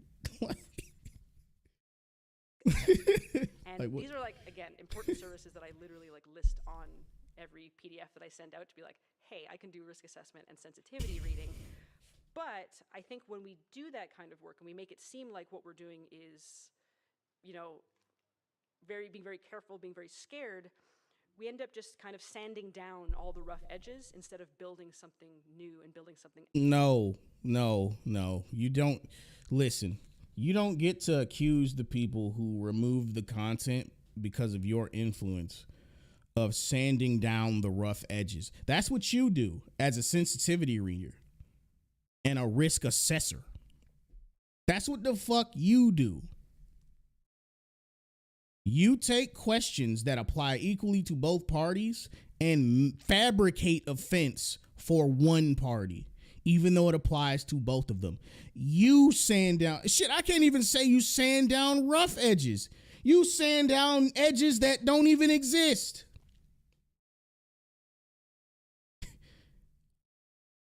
You can't possibly attribute that to the people who decided to remove that content. That was your fault. Out. And that means that we feel daunted when we discuss representation because we talk a lot about representation as the mitigation of pain, but we don't talk about representation as a creator of joy. Because it can't create any joy. It can't. Here's how you make representation create joy. 1, stop calling it representation. Stop presenting minority groups being featured in stories as something special. Stop it, because it's not fucking special. Stop with this, the first black, the first female, the first Muslim. Fuck that shit. That's the first step in having it create joy. Number 2, write a fucking character.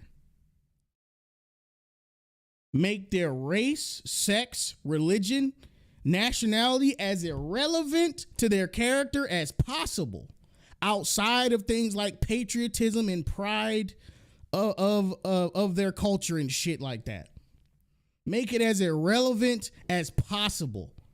Give them qualities that make them human outside of those superficial things. That's how you make representation create joy. Don't call it representation and just write people. Get rid of all the woke jargon and just write a person with an actual experience and a challenge. That's all you have to fucking do. But you can't do that because you always have to make these stories through the lens of victimhood every time. You're ideologically possessed to the point where motherfuckers will read a story about a black character or a character that's a minority and then be like, well, this story was good, but there wasn't enough portrayal of the black struggle. Like, what the fuck? I have actually seen people say shit like this. The character didn't face enough black challenges. They didn't say that specifically, but that's what they were saying, essentially. They didn't say it in those words, but that's what they were expressing. That's how possessed they are. They will wonder where the group exclusive struggle is. And what the fuck? Joy. Because I would genuinely love just once to be called into one of these consulting sessions, and instead of being asked like, hey, can you... They went to college. They went to college and got indoctrinated. That's the path they took, Toast. Tell us how this is going to hurt people like you. Just be asked, hey, what would you like to see people like you do in this game? What experiences can people like you bring to the world of the game that we haven't seen before? What's a cool thing that you want to see from characters who look and act like you? And it's not the way we're taught to talk about it, but I think it could be. Okay. Notice how she said this isn't the way we're taught to talk about putting characters in stories, but earlier when she alluded to her childhood,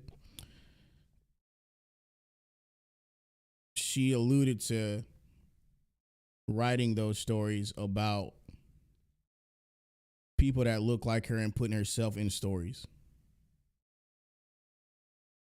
So where did she get it from then if people aren't taught to write that way? Because I know one thing.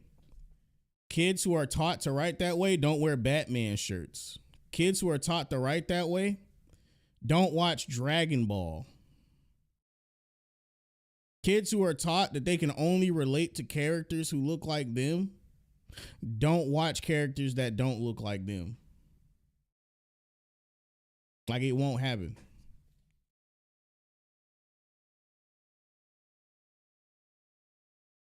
But because here's the thing, people are taught to think about storytelling this way. And you could tell that they are because Sweet Baby Inc. exists. Like, what are you talking about? Because even when we're doing narrative design, we're looking at archetypes every time we want to have a set of answers, right? We're looking, this is what a rebel would do. This is what a jerk would do. This is what a more straight-laced person would do. And I think I would love to start thinking about more like, what option can we make for people who haven't been seen? What can we add that provides a new perspective that we've never explored before? Because I think if we prioritize joy and start to frame representation as... It already has. Actually, what I could do after this is show you a list of companies who actually do the same thing Sweet Baby Inc. does. The list is already grown. There are other companies who do this. They just they're the most prominent one in recent years and recent news stories. So yes, I think the number will grow, and it already is. Yeah, she's the type of chick you pick up on Tinder and end up with a lawsuit 3 months later. Oh man, I hope not. I hope she wouldn't do some shit like that. That'd be messed up. Oh man.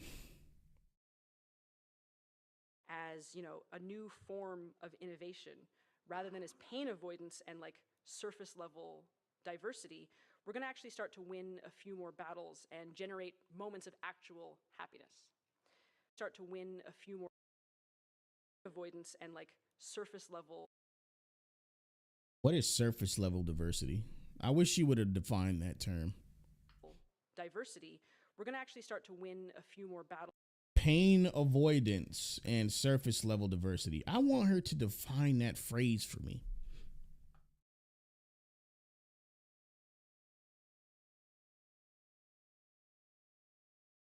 A new form of innovation rather than as pain avoidance and surface level diversity. This would indicate that there is a type of diversity that's not real diversity. It's not legitimate diversity because it avoids pain. There is always an implication and presupposition to something you say. If it doesn't suggest anything, why say it in the first place? A new form of innovation rather than as pain avoidance and surface level diversity. What the fuck does that mean? What does that mean? I encourage everyone watching this now and who watches this in the future to contemplate what the fuck that means.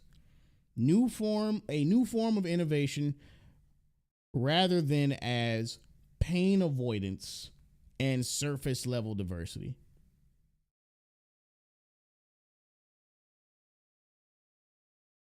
And like surface level diversity, we're going to actually start to win a few more battles and generate moments of actual happiness. So this is kind of all up in the air, but I want to give an example of what these kinds of wins can look like, or at least what they have looked like in the past for me. And I kind of want to say, okay, imagine me now as a player, because this is my go-to example, and it's something that like I talk about all the time, and it's the first time that I ever made a black character in a video game. And this is genuinely embarrassing to relate to a crowd of people, but for a really long time. The way she phrased it would indicate that there is a subcategory of diversity, Toast. The diversity she's talking about, that she's in favor of, she's hailing as legitimate, something that is necessary. But examples of diversity that avoid pain, in other words, avoid victimhood, are surface level diversity.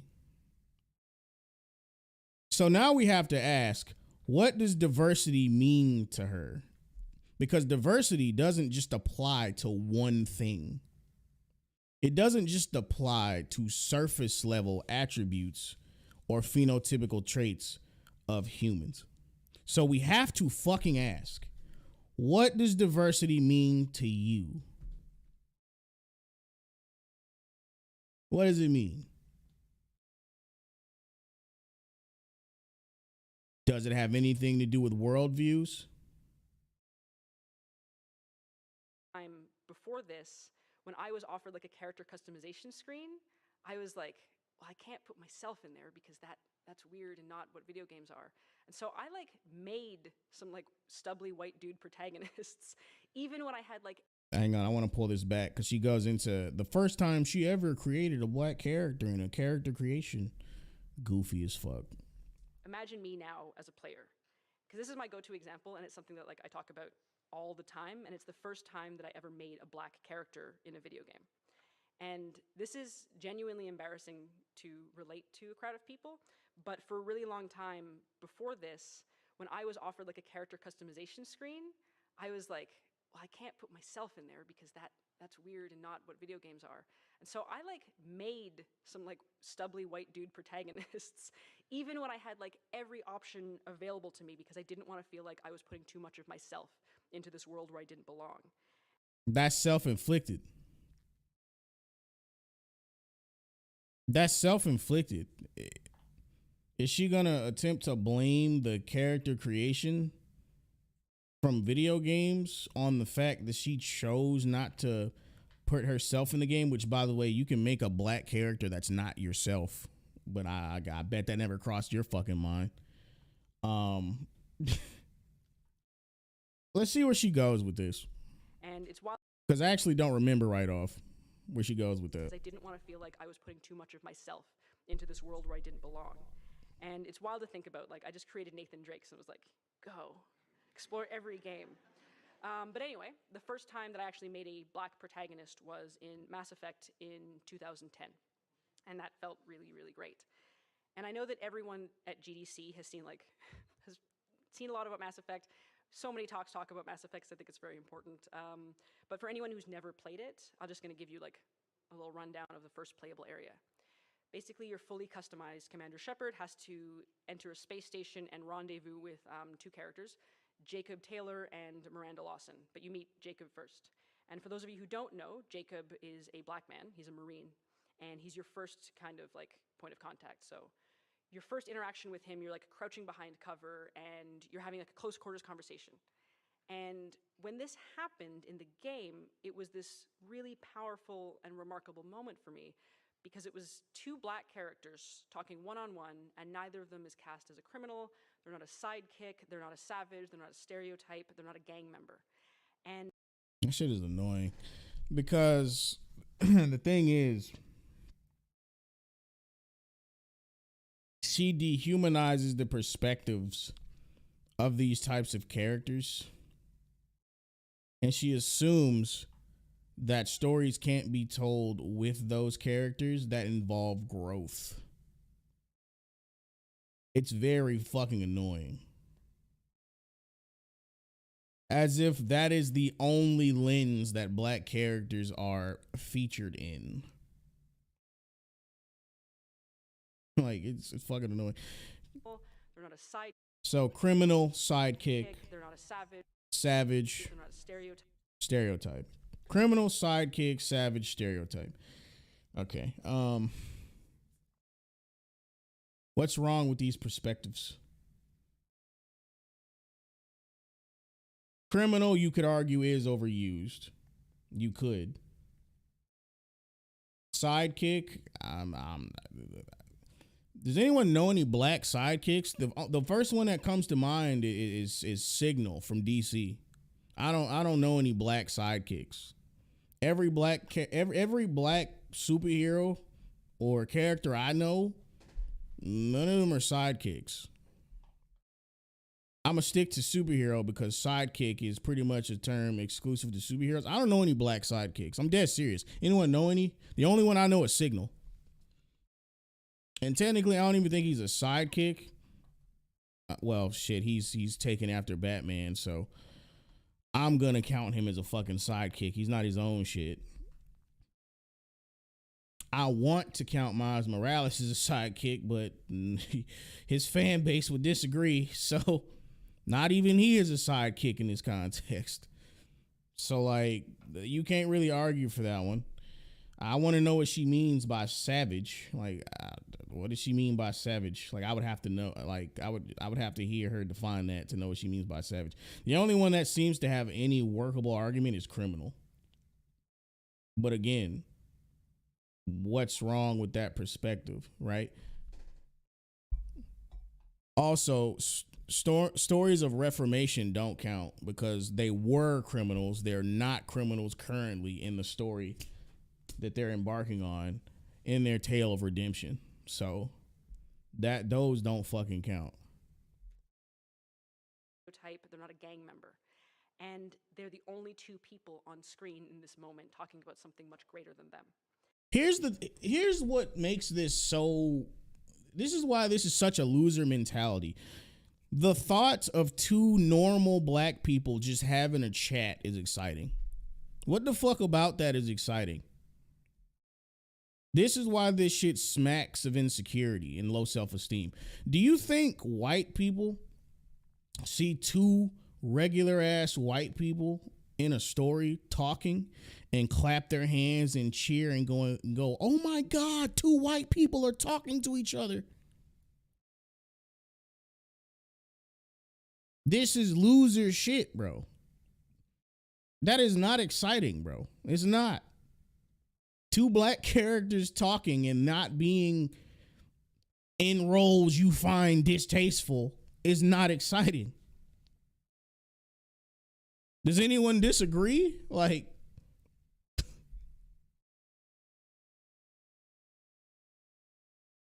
and it was just like loser shit. Really nice. I left off a really, but it was really nice to see two black people behave normally. Representation is joy. This is their baseline for joy. My God. I was so happy about this moment that I actually took my phone out to text my white best friend, and I was like, wow, it was really just cool to see this scene in this game. Can you believe it? And I was halfway through the text when I realized, like, oh, Can you believe it? There's two black people talking. she isn't going to see that because her shepherd doesn't look the same as mine. But I texted her anyway because I thought, you know what? I'm going to share this moment of joy for me, and she's my best friend, so she has to be happy. Yeah. Self-centered as fuck. A lot of things in this presentation have been about herself. So she took a second to think about whether or not her friend would be able to relate to what she's about to fuck. If this doesn't sum up why people don't like Sweet Baby Inc., I don't know what the fuck does. She took a second to assess whether or not her white best friend would be able to relate to something she's just experienced.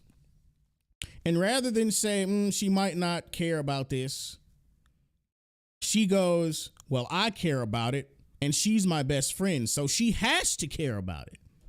What kind of self-centered shit is that? Like, what the fuck?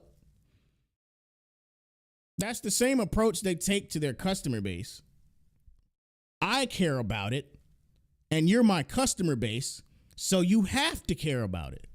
And if you don't care about it, you're a conspiracy theorist bigot who hates women, and you're an istophobe.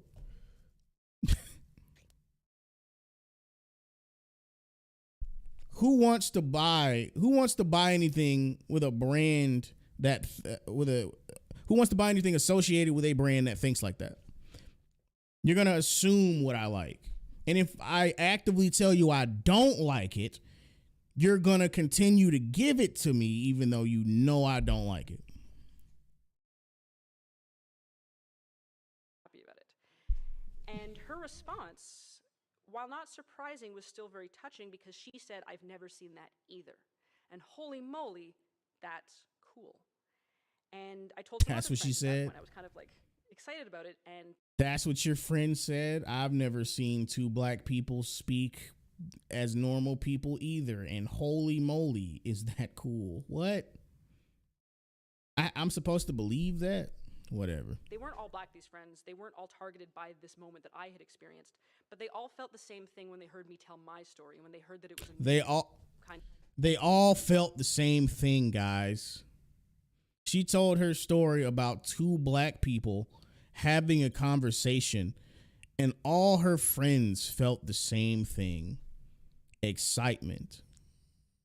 They felt excitement at the prospect of two black people having a normal conversation. That shit sounds pathetic.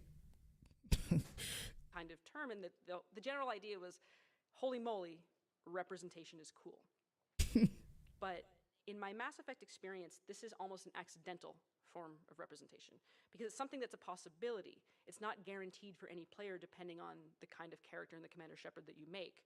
So I thought, wouldn't it be amazing if this wasn't an accident, but it was actually the intention of the game designers? What if they actually said, you know what, we're going to set out to create... And so they're doing this on purpose.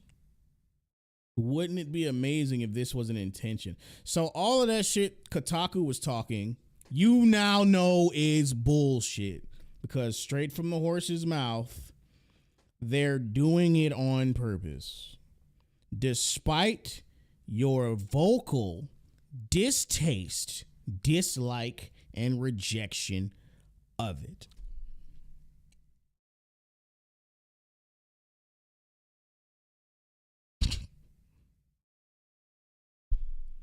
Is there anything to say, honestly?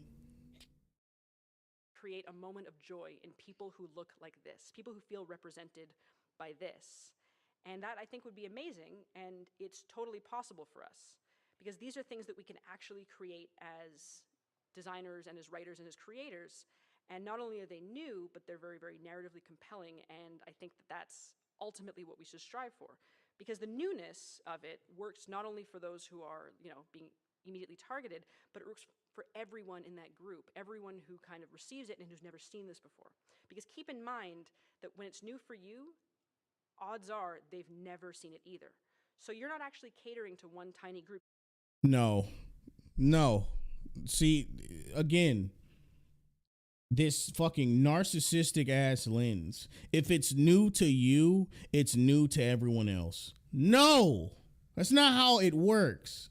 You have to leave the option open that it may not be new to anyone else. Like, let's pull it back to get the full context one more time.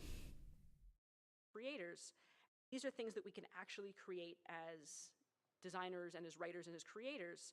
And not only are they new, but they're very, very narratively compelling. And I think that that's ultimately what we should strive for. Because the newness of it works not only for those who are, being immediately targeted, but it works for everyone in that group, everyone who kind of receives it and who's never seen this before. Because keep in mind that when it's new for you, odds are they've never seen it either.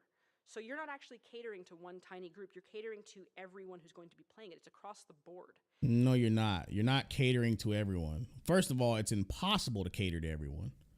Literally. You can't account for the needs and desires for every individual. No one can. The only person capable of doing that is God, and even he might not be able to, per the Bible. People disagree with him and his will all the time, so that might not even be true, right?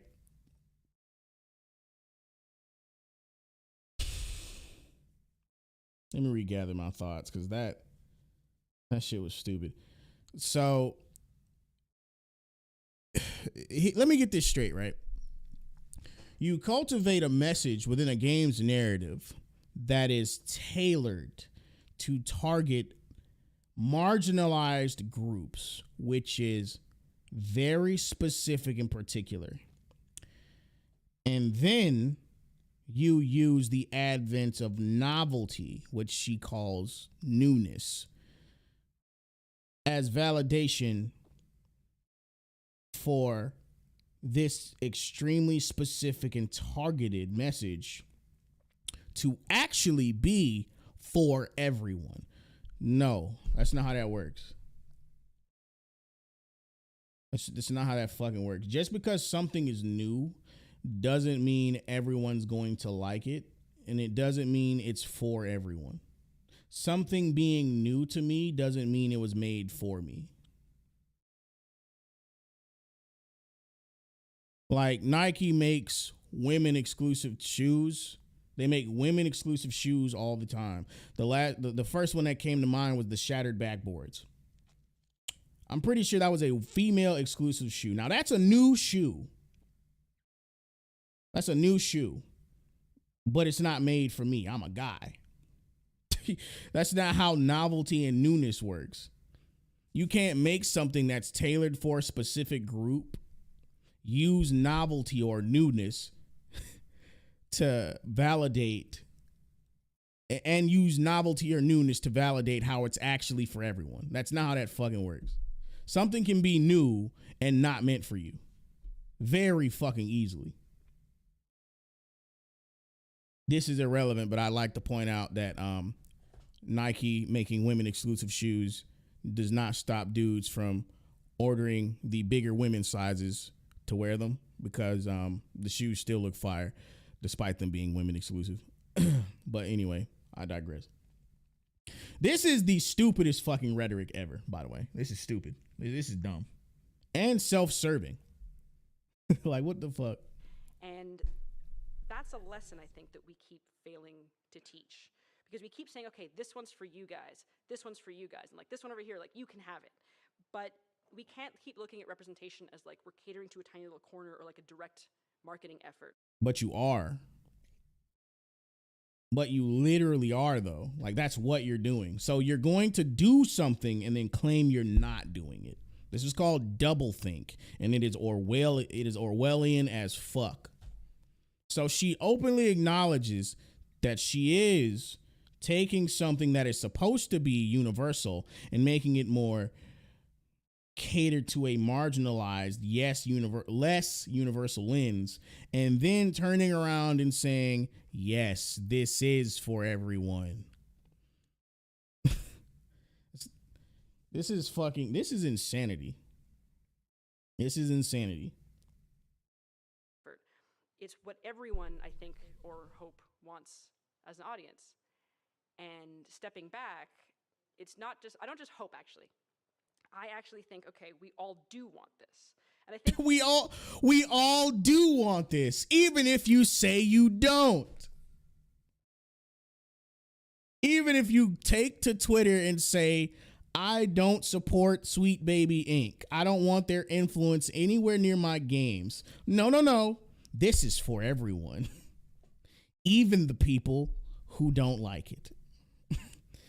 So when I hear rhetoric like this, how is this not imposing, i.e. forcing your tastes onto others? How is this not?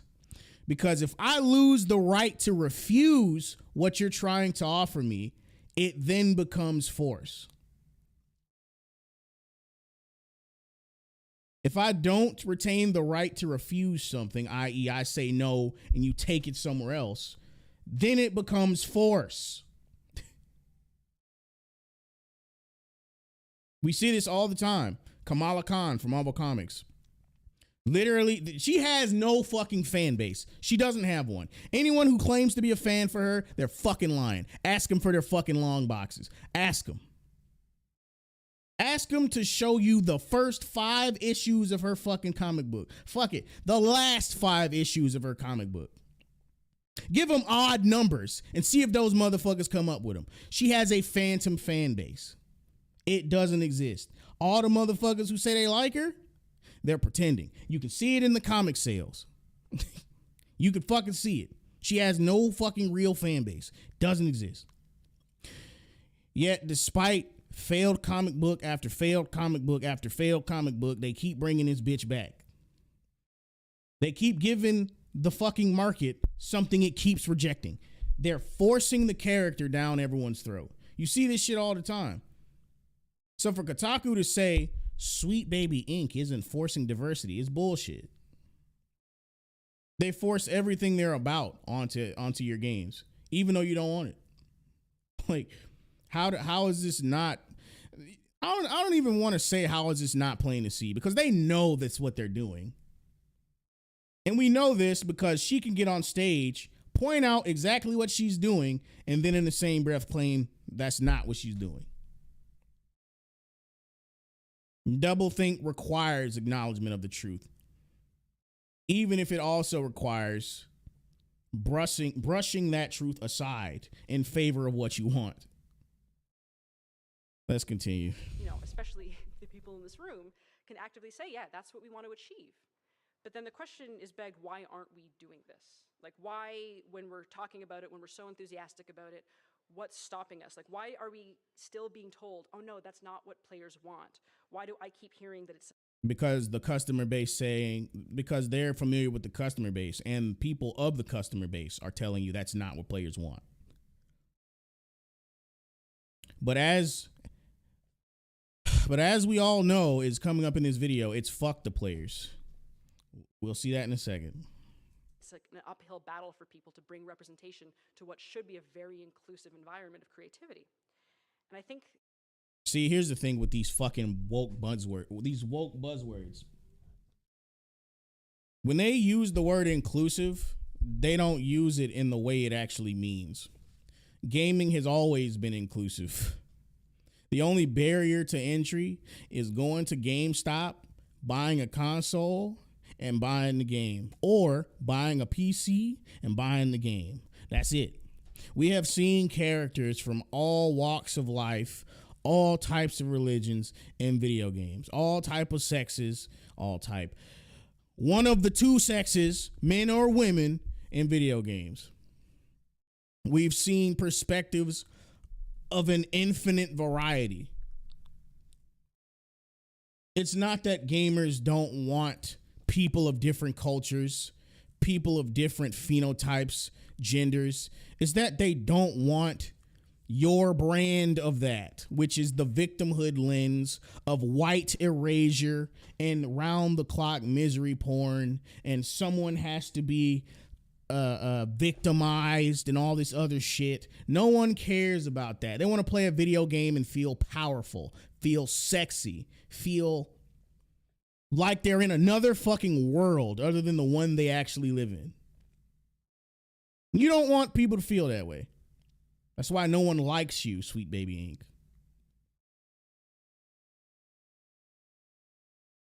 Even with this fucking question, why aren't we doing it? You are. You're literally doing it. You're doing it. You, along with a laundry list of other companies, are doing it despite and against the wishes of the player base, the universal player base. A testament to your doublethink in action again. You know, there are a lot of answers. There's the fact that, you know, the industry stuck in its ways. The industry isn't as diverse as it should be or could be. We're all socialized in this society to kind of act against it and to fall into what is normal. And there's like a dozen other answers that are all like variations on those themes. But kind of like a pseudo fun fact about me. I'm not gonna lie to you. The fact that she brought up normalcy as to why gaming in its traditional form is the way it is laughable. Because anyone who's familiar or a fan of any facet of pop culture knows that if you happen to be a person who likes any aspect of it, you were always deemed as abnormal and something was wrong with you. You were a weirdo, you were lonely, or some other goofy shit. If you liked comic books, you were weird. If you like trading cards, Pokemon or Yu-Gi-Oh, you were weird. If you like video games, you're weird. Until the mainstream got a hold of it and they made a whole bunch of movies and put it on a whole bunch of casual ass game consoles. Oh, now all of a sudden it's cool. The fact she would use normalcy as to why gaming is the way it is shows that she's full of shit. The way gaming has formed itself and crystallized itself as a culture has literally, well, not completely, obviously, has nothing to do with society as a whole. As a matter of fact, society goes against, large percentages in parts of society goes against gaming and pop culture from different angles.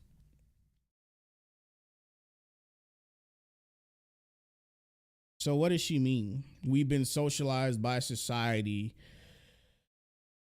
That phrase in reference to gaming is just ludicrous to me. It's retarded. That's slightly fun, is that I actually have a marketing degree. And so I want to put on that like very... I really do have one, guys, a marketing degree. The way that we decide how we're going to sell the art that we make and how we're going to approach the audiences that we make it for. Because I think so often when people like us get told, you know, from higher ups or from society at large, this isn't what players want. It's not a conversation about... Society at large is speaking on what players want. Do you hear this shit? Society at large is saying this isn't what players want. About content. It's a conversation about demographics. And I think that in our industry and in so many creative industries, it's about demographics. And I think about content, the art that we make, and how we're going to approach the audiences that we make it for. Because I think so often when people like us get told, you know, from higher ups or from society at large, this isn't what players want, it's not a conversation about content, it's a conversation about demographics. And I think that in our industry... Yeah, one, she tripped over herself because she knew what the correct way to say that was. Whenever you're told this isn't what players want, it's always about content and never about demographics. That's the correct way of saying it. That's the true way of presenting this argument. What she's going to say is that whenever that gets said, it's always about demographics and never about content. This is why this is retarded. Sweet Baby Inc. puts content second and they put demographics first. And it's been self-evident throughout this presentation. In the content of their speech, in the jargon that they use, in the buzz terms they covet. all over their homepage. You'll see it. Everything that involves cultivating a joyous or inclusive experience is about identity. That's it. It's about identity and victimhood. That's it. And in so many creative industries, if you want to look at, that's not content. That's demographics with victimhood sprinkled in. Film and television and any art form, we start treating our core demographics as a fixed and static value, something that does not want to change and something that is locked in place. So despite like the changing face of audiences, despite the changing face of conferences like this one, we still look at our core demographic. That's wrong. The demographic isn't the fixed value, because gamers come in all shapes and sizes, all races and sexes. There are only two. And religions and all that other shit. The demographics aren't what's fixed. It's the culture. The culture is fixed. That's the fixed value. The thoughts, opinions, and preferences of gamers is due to the culture of it. That's why they keep asking for what you think is the same thing. Demographics and say, okay, they're white, cis, hetero males, and we cater almost exclusively to them. The majority of gamers are white, cis, hetero males. Okay, that might be true by proxy of white people being the majority of the population. But here's the thing, though. It's less to do with them being white males and more to do with gaming being male-centric. That means males of all races, like all of them. So the target demographic isn't just white men, it's men, period. But anyway, also gay men play video games. It's not just hetero men. Shit, it's not even just cis men, which is a slur. It's men, period. But whatever. And the problem is that we don't just cater to them like, you know, here's something that we think you'll enjoy. We cater them the way that we cater to like a picky baby. We feed them the same thing that we know that they love, and we keep on feeding it. This is how she describes the core demographic of games. One more time. This is how she describes the core customer base of gaming. We don't just cater to them like, you know, here's something that we think you'll enjoy. We cater them the way that we cater to like a picky baby. The core demographic of games are picky babies. The people who pay you are picky babies. Why should you listen to them? Let's for a second forget why that question is so stupid. The bottom line for games is referred to as picky babies. Why would anyone want to buy anything from a company who uses derision of their customer base as a marketing strategy? Fuck you, you're not shit, your worldview is wrong, but give me your money anyway. How does that make any fucking sense? We feed them the same thing that we know that they love, and we keep on feeding it. We're like, here you go, you love it, eat this, eat this, eat this. So that then when they get anything else, they react as a picky baby would, which is be like, oh no, thank you, I do not want this. And we've actually done this so long that what we're doing is creating an entire nation of picky babies, and they make us scared to deviate from what we actually want to do, just in case these picky babies don't want to play our games. And we've made a lot of progress. Obviously, like, I don't say this to completely go like, just give up. We've screwed it. But I think it's still amazing that we've made a lot of progress and told that out of 12 characters, we already have one black one, so there can't possibly be a second.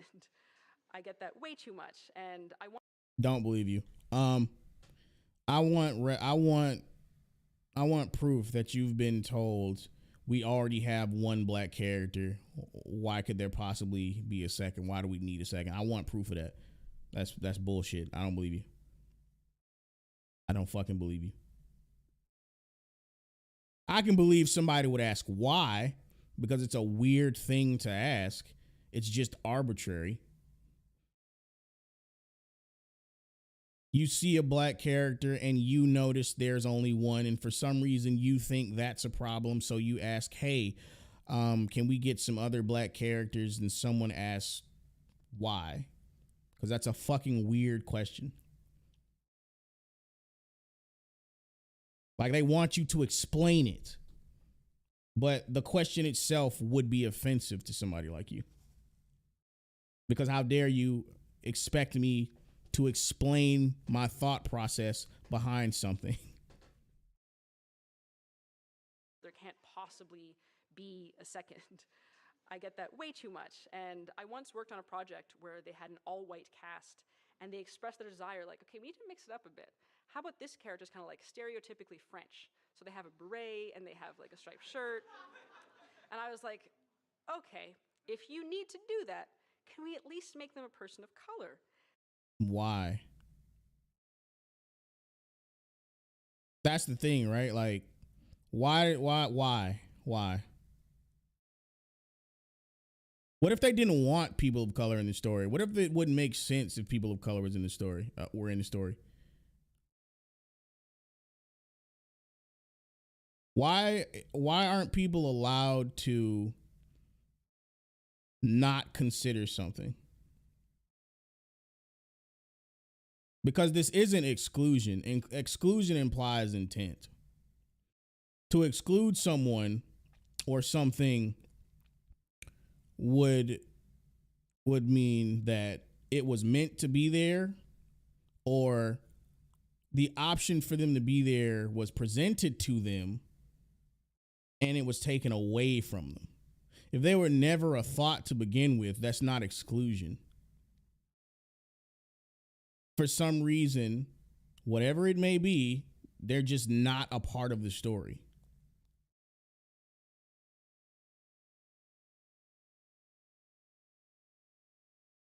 Like, would she do this if we were an all black cast in something? Like, there's an all black cast, right? And the group's like, let's mix it up. Let's make a black French guy. And she's like, or let's make one of the characters a Frenchman. And she's like, all right, if you need to do that, can one of them be white? Like, would she ever say that? You got a lot of black faces in here. Can we get at least one white person? Like, how weird would that be? Like, either way, it's stupid. Like, why? Like, for what reason do we have to include someone of another race? And why is that question so offensive? It's like expecting people to explain their motives behind something is offensive. Like, just the act of questioning anything is offensive. And they said, oh no, that would be weird. They're already French. So I want to do better than this. Because, and I don't say that to be like, oh, you know what, I'm going to dismiss all the hate and the abuse in our communities. But I do like to imagine that when we look at white guys, and there's several of you here, I think that when we look at you, we say, okay, you can't possibly enjoy this. But I think they want also, and maybe you want also, to experience new and different stories. They want also, look at you, we say, okay, you can't possibly enjoy this. But I think they want also. Very condescending.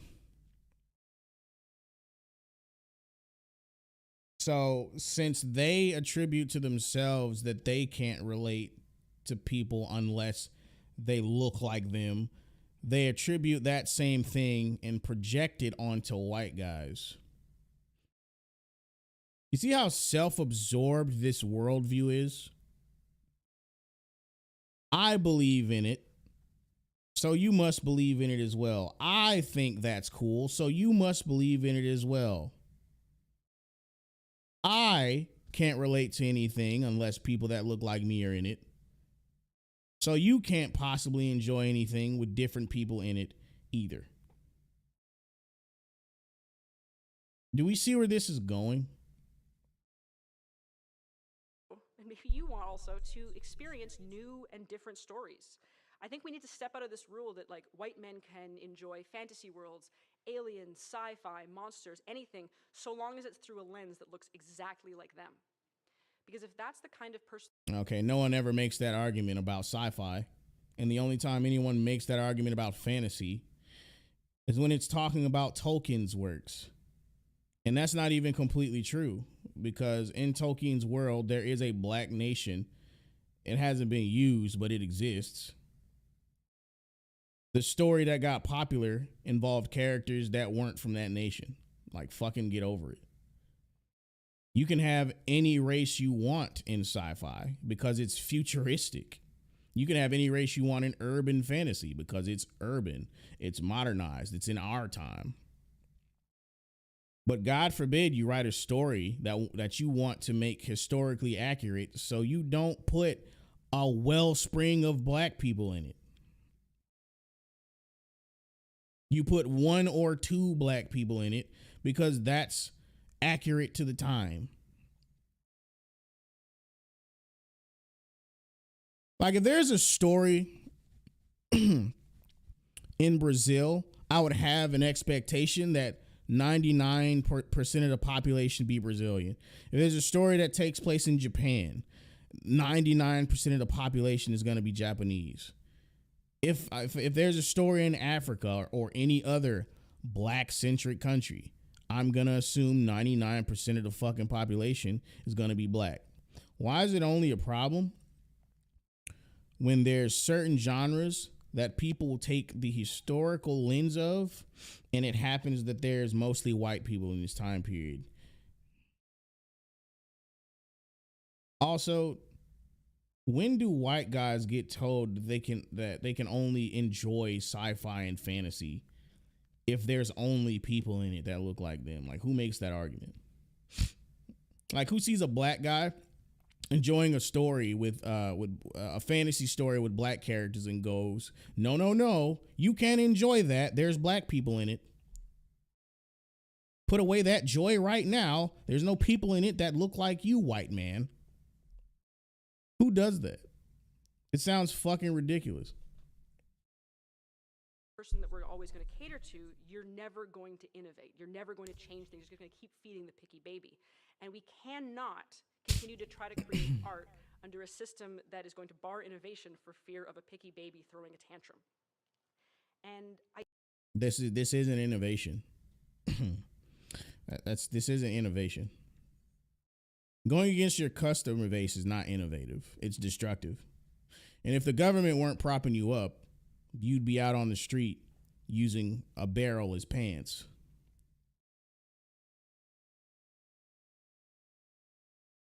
Like, this is fucking insane. I really don't think that it's impossible to change this, because as like a woman of color, I have played with and like empathized with a lot of white men. I have played as Kratos, who's like literally white. I've played. So she realizes that this blows a hole in her narrative, right? So why can't white men relate to non-white characters then? Played as Nathan Drake. I've played as Arthur Morgan, and I've loved it. And I don't think it's like pie in the sky thinking to go like, hey, maybe we can invite white dudes to play as other people and experience different things through someone else's eyes. And if they don't like it, we have to start thinking we're not losing, they're losing, and we're losing because we're going to let... There's no way she understands gaming as a culture at all. I've already said this as we've been reviewing this video, but there have been protagonists in video games from all walks of life, different phenotypes, and man or woman. White guys have already played as black people and beyond. They've already played as Asian people, women, Hispanic. They've already played as these motherfuckers. So what are you talking about? Let's invite white guys to play as someone that's not white and male. Like, you sound ignorant. as fuck. This has happened hundreds of times already. Like, what are you talking about?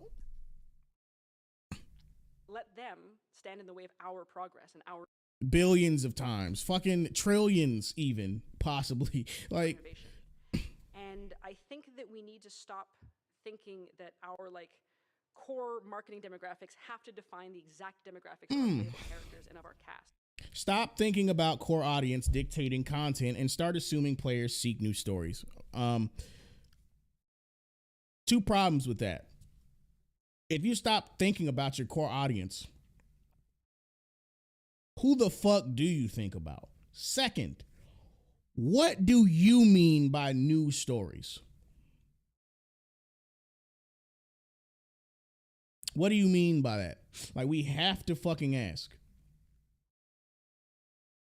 So far, what I can gather from this presentation, it's not really what I'm looking for. It doesn't sound too good. Your brand of new stories does not sound like escapism at all. You should never stop thinking about the core audience. You should never assume what the core audience wants, ever. You should ask them. And listen to them. Have to define the exact demographics of our playable characters and of our cast. And instead, we start to have to assume that players do want new stories, and that if we bring joy to our broad audience, it's going to encompass our core audience as well. And similarly, who's the broad audience? See, this is why that statement's dumb, right? This is why that statement is dumb. Because she literally just named a phantom audience. Because the only audience you have are the people who are participating in the medium, and that's it. Honestly, the term core audience is what does it even mean? It's nonsensical. There's only the audience, like the audience. Anyone outside of the people who are already participating is not the audience. Because they're not participating. They're not there. So who do you mean by broader audience? You would have to be referring to people who aren't there, who do not exist within the audience you're talking about. Because they don't participate. And this is why people call it a phantom audience, because you're not talking about anyone. You're trying to take something that's meant for a specific group and warp it to the ideological ends of people who care nothing about what the culture was originally about.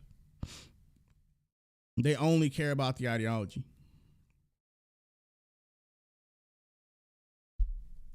I think we need to get out of I'm glad you're here, but I think that we need to start getting out of just advocacy tracking these discussions, because ultimately we're seeing like representation as this abstract idea. We're seeing it as this weird kind of thing that we can paint over what we're currently doing. But if we start having these conversations as facets of narrative, as facets of marketing, as gameplay, as art, I think that we're actually going to be able to move beyond it, because when we sequester advocacy into this one series, what we risk is like preaching to the choir and advocacy into this one. Sorry, I wanted to take a look at this slide again. Let's bring these discussions to narrative, gameplay, art, marketing. Okay. Think about what this sentence is saying. Let's bring discussions about marginalized groups. Let's bring discussions about sensitivity reading and risk assessment. Let's bring discussions about the core audience being a bunch of picky babies who we have to assume want our stories. Let's bring that mindset to discussions about narrative in gaming, gameplay, and art. Narrative in gaming, gameplay, art, marketing aimed at the core demographic who we hate and beyond. They say this shit and they don't even realize they're saying it. Let's bring discussions about how the picky baby gamer base that has already told us they don't want what we're selling to narrative and gaming, gameplay, art, marketing, and beyond. Let's not listen to their refusal and rejection of these ideas.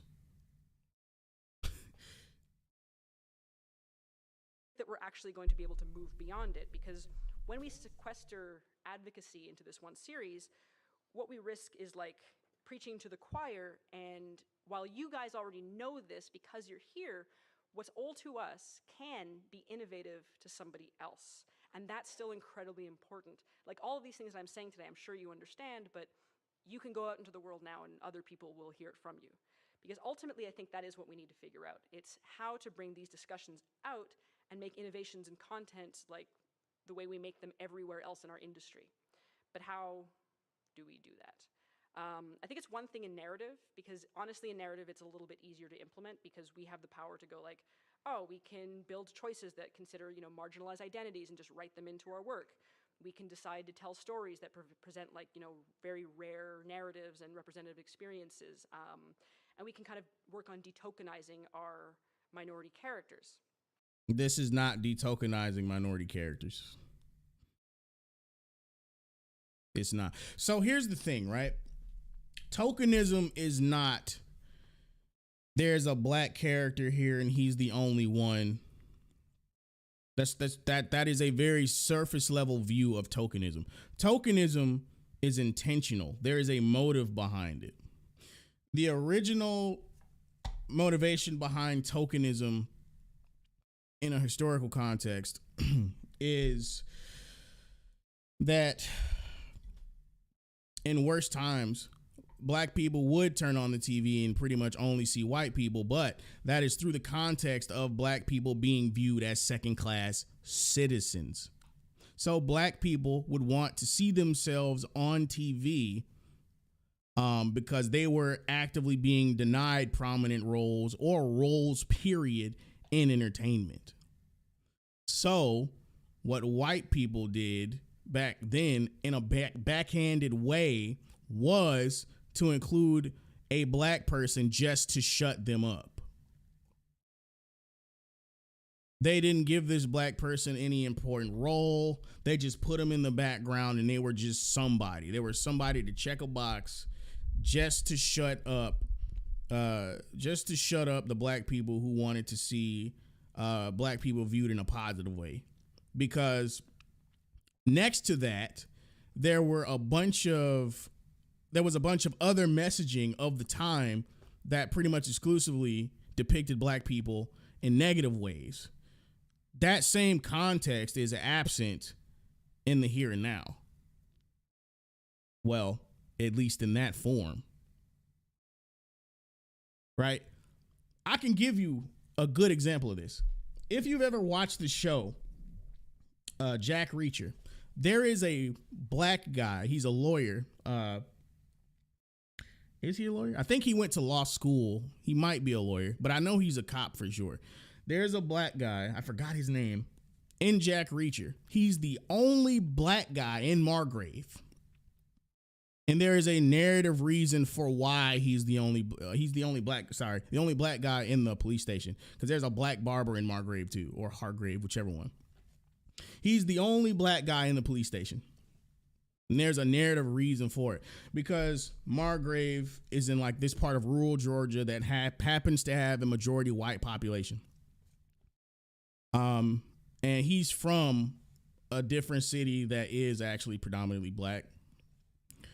I forgot his motivation for coming to Margrave, but I believe it's because there is a relative of his who actually helped found Margrave.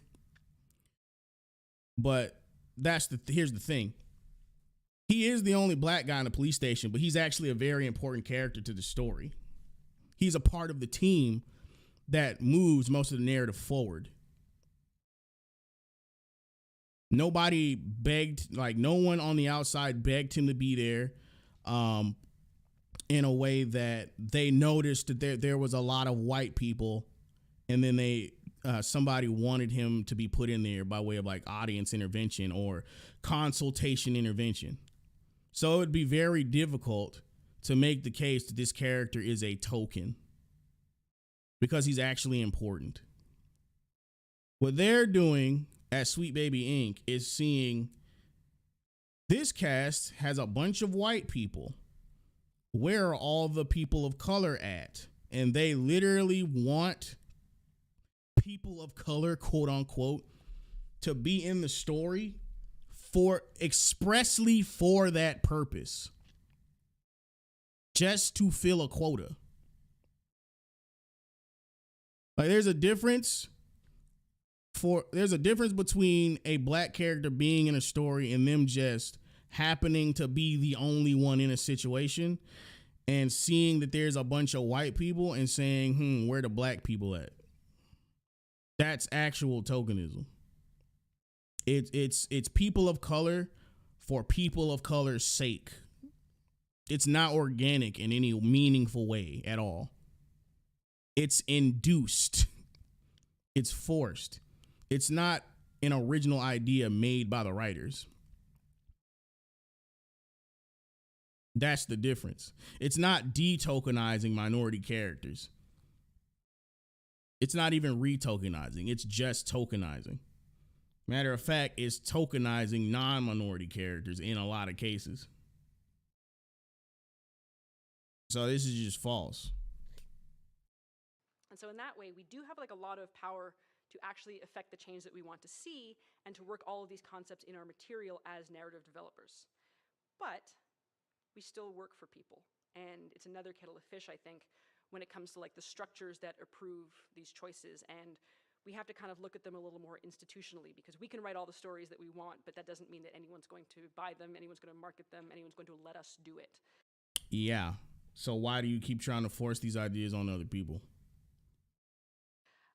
So I think I want to use my last section here to kind of outline the tools and the techniques that I use and that my company has used to make representation very much a staple of our offering outside of just the work that we do internally. So first and foremost, if you're in creative development, if you're building a world and a story and you're including characters and concepts that are borrowed or inspired by or based on the lives and the lived experiences of marginalized people, firstly, I would say do not be afraid to create moments that are intentionally targeted and designed to create joy in the marginalized. Yeah, but if you're going to do that, don't claim that it's for everyone. Don't claim that your core demographic who does not want this will also enjoy it. Don't claim it's for them too, because it's fucking not. It's not. If something is specific, it can't also be broad. It's impossible. They are going to appreciate this on a level that your core audience won't, but it doesn't mean that you're going to exclude your core audience in doing that. Do not make it. Yes, it does. Let's hear that one more time. That your core audience won't, but it doesn't mean that you're going to. They are going to appreciate this on a level. Let's listen to the whole statement, because she just said something incredibly stupid. Not that that's rare in this presentation. To create joy in the marginalized, create moments, experiences of marginalized people. Firstly, I would say do not be afraid to create moments that are intentionally targeted and designed to create joy in the marginalized. They are going to appreciate this on a level that your core audience won't, but they are going to appreciate this on a level that your core audience won't. Doesn't mean that you're going to exclude your. But it doesn't mean you're going to exclude your core audience. How the fuck does that make sense? You're making content for people who aren't your audience.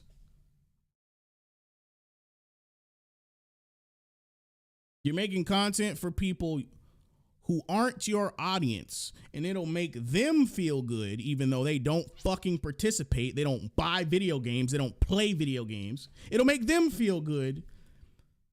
They'll appreciate it in a way that your audience won't, but that doesn't mean you're excluding your audience. You see this double think bullshit? How can those two thoughts exist in the same sentence and you think it makes perfect sense? I'm going to make something for someone who doesn't fucking even experience or partake in this,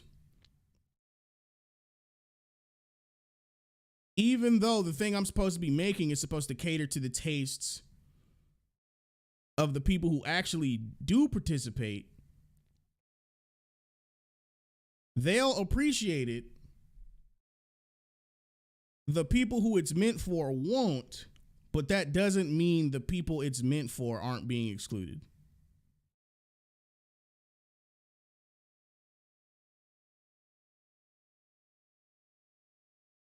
I wish I had an analogy for that right now.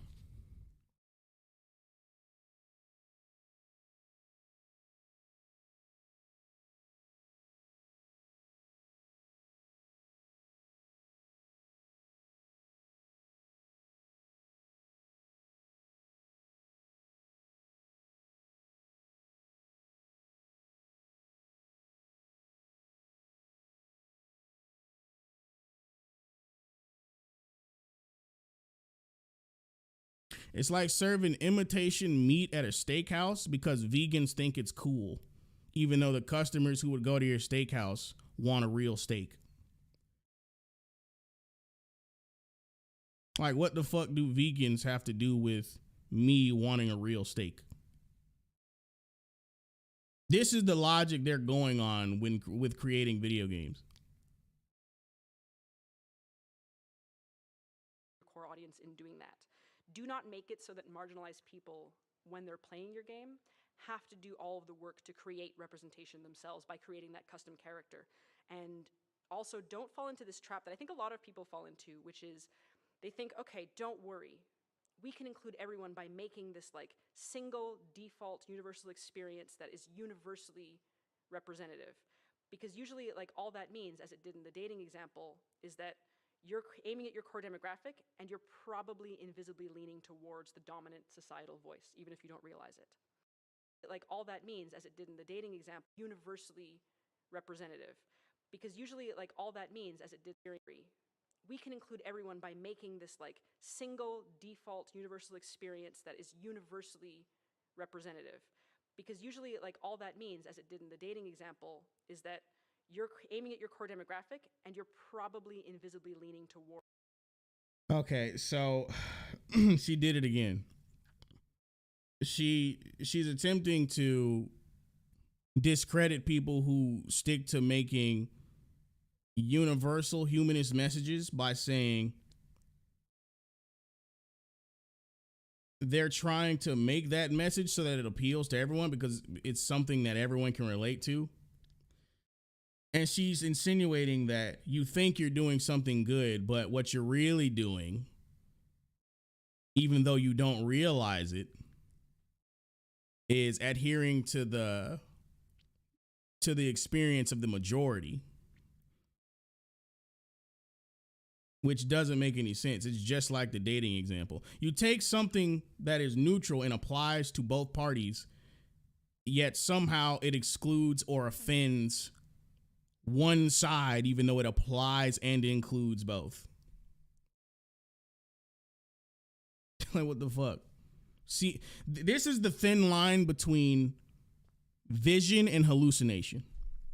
Both require seeing things that aren't there, but one is to a positive end and the other is to a destructive end, to yourself and others in both cases. Towards the dominant societal voice, even if you don't realize it. And if you're in development and you are part of like that dominant voice, you're like a cis hetero white dude or just adjacent to that, do not wait until the end to call your consultants. Bring them in at the beginning, and instead of asking them, hey, is this very racist thing we did very racist, or is this... Because that's the way the question would be presented, right? Is this very racist thing we did very racist? Who the fuck? See, because they do shit like that, they think everyone else would do it. Who would put something intentionally racist in their video game and then ask a consultant, hey, is this racist thing racist? Who would do that? That doesn't even make sense. The way she posed that is nonsensical. deeply offensive thing we did, deeply offensive, are you hurt by it? Ask them what they want to see. Like, ask them what would thrill them, what would bring them joy. And if you have a team lead, put that request to them very, very early. That's not how either of those questions would be framed. It would be something that the person thinks is neutral or universal, and you find the offense in it, or you find the racism in it.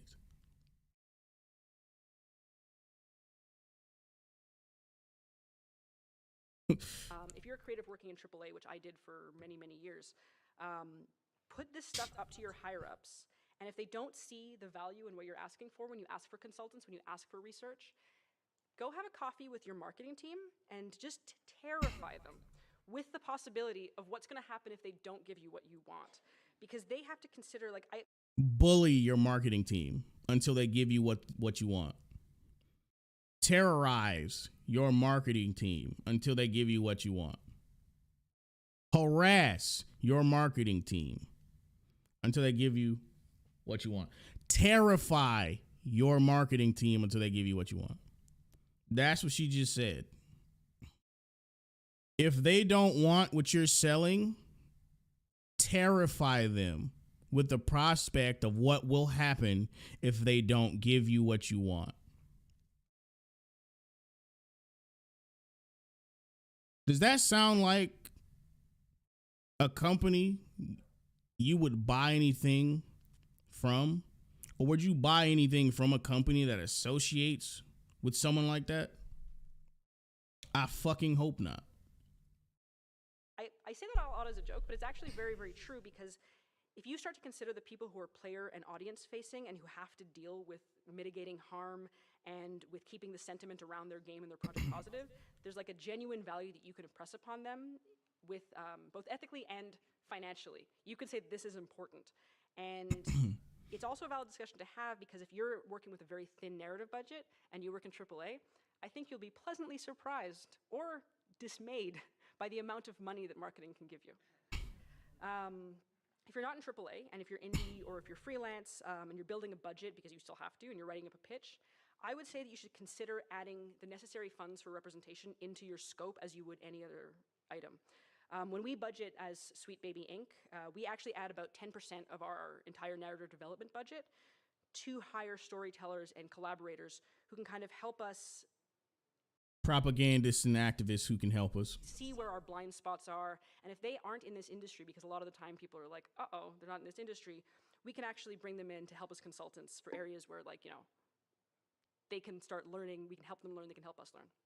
So even if it's just a small part of a project, all parties are going to gain something, and you're going to get a perspective you really need. Next, if you're in communications or you're part of that like scared marketing group, assume your players want new stories and treat representation as a facet of innovation, as a selling point. Leverage your game's ability to explore new perspectives. And there's always going to be a positive impact in assuming this. Finally, if you're a studio building... There's always going to be a positive impact in assuming this. Low sales, high refund rates, the disdain of your customer base, and the disdain from your customer base are all positive things, guys. They always happen. Positive things always happen as a result of this. Assume what your customer wants. Take the assumptive approach. Don't ask them. Don't give them the option. Just assume.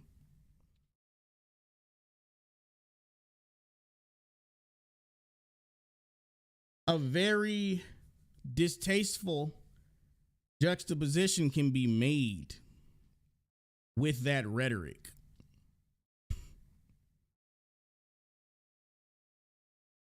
Don't give them consent. Don't let them choose. Building a team, hire diverse creators and pay them. Please pay them. And don't stop there either. Don't just go into creatives and with, you know, narrative and stuff. Make it across your team, because there are a lot of unconscious biases in other areas. But always consider the ways that you can support all of your people. So like, don't just put, we need diverse input. Explain how you're going to support them once they're there. Because none of what we're doing is about ticking boxes or about a veneer of wokeness. Lie. We actually have to care about making this stuff. So to close, for those of you who are marginalized, whatever space you occupy in this industry, and I want you to know that I see you and I recognize you and I'm doing the work along with you. And if I can suggest to you one thing, is that you take kind of a moment to think about times when you have felt seen and representative and share them as loudly as you possibly can. Be loud about it. Don't be afraid to ask for more of this and what you've felt and seen already. Because we have to make sure that our tech and our mechanics and our teams and representation are equal parts of our entire project, right? Inclusion and representation are tools for creation and will shape the final product. And for those of you who kind of represent that dominant voice, I want to invite you to be brave and to be empathetic and to open yourselves and your teams to the voices that you haven't heard enough. Because if you do, I think you'll be genuinely amazed by the stories and the new directions that you'll be able to explore together. And you're going to be inviting people into this feeling of representation and empowerment that you have been very lucky to enjoy your whole life. Because I think at the end of the day, what we have to say is that video games are fun, and if we work hard enough, we Not when you help make them. can actually make them fun for everyone. Thank you.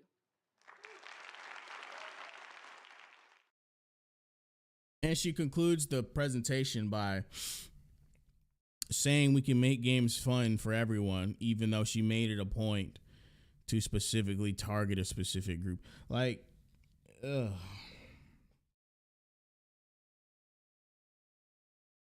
Thank you for sitting through that garbage with me. There's not really even a point to reading the rest of this article, to be honest with you. And I'm going to give my thoughts on, I've already given plenty, but I'm going to give my thoughts on, my final thoughts on that presentation before we start getting into some good news about the gaming industry.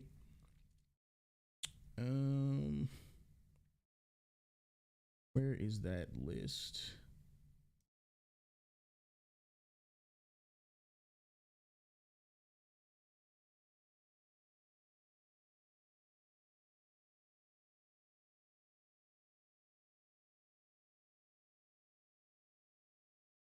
Okay. So this is a list. I'm gonna use this list as a backdrop as I give my final thoughts on that. It says, here's a list of Sweet Baby-esque consultation companies that propagandize games. Consultation groups: Sweet Baby Inc., Black Girl Gamers, Hit Detection, Balance Patch, Silver String Media, Stonemaier Games, Gamer X, spelled Gaymer, James Mendez Hodes, Dragon Baby, Anita Sarkeesian, Weird Ghost, Infinite Ammo Inc., Gamma Space, and Cozy Comet Games. The rot goes much deeper than we realize. Right, so people who enter any space of entertainment with this mindset are a bunch of looters with defeatist mindsets and a victim mentality. Funny thing is, they use that as a weapon. And that's the reason why entertainment is in the space it's in. Bottom line, I urge you to look for alternatives. Keep your money in your fucking wallet whenever you see that any of these companies, including Sweet Baby Inc., is within a light year of the project. Because people work too hard and they value their time too much and their money too much to put it in the hands of people that actively despise them. You leave one place potentially of misery to come home and be swamped with more in what is supposed to be your favorite pastimes. And you don't deserve that. No one fucking deserves that at all.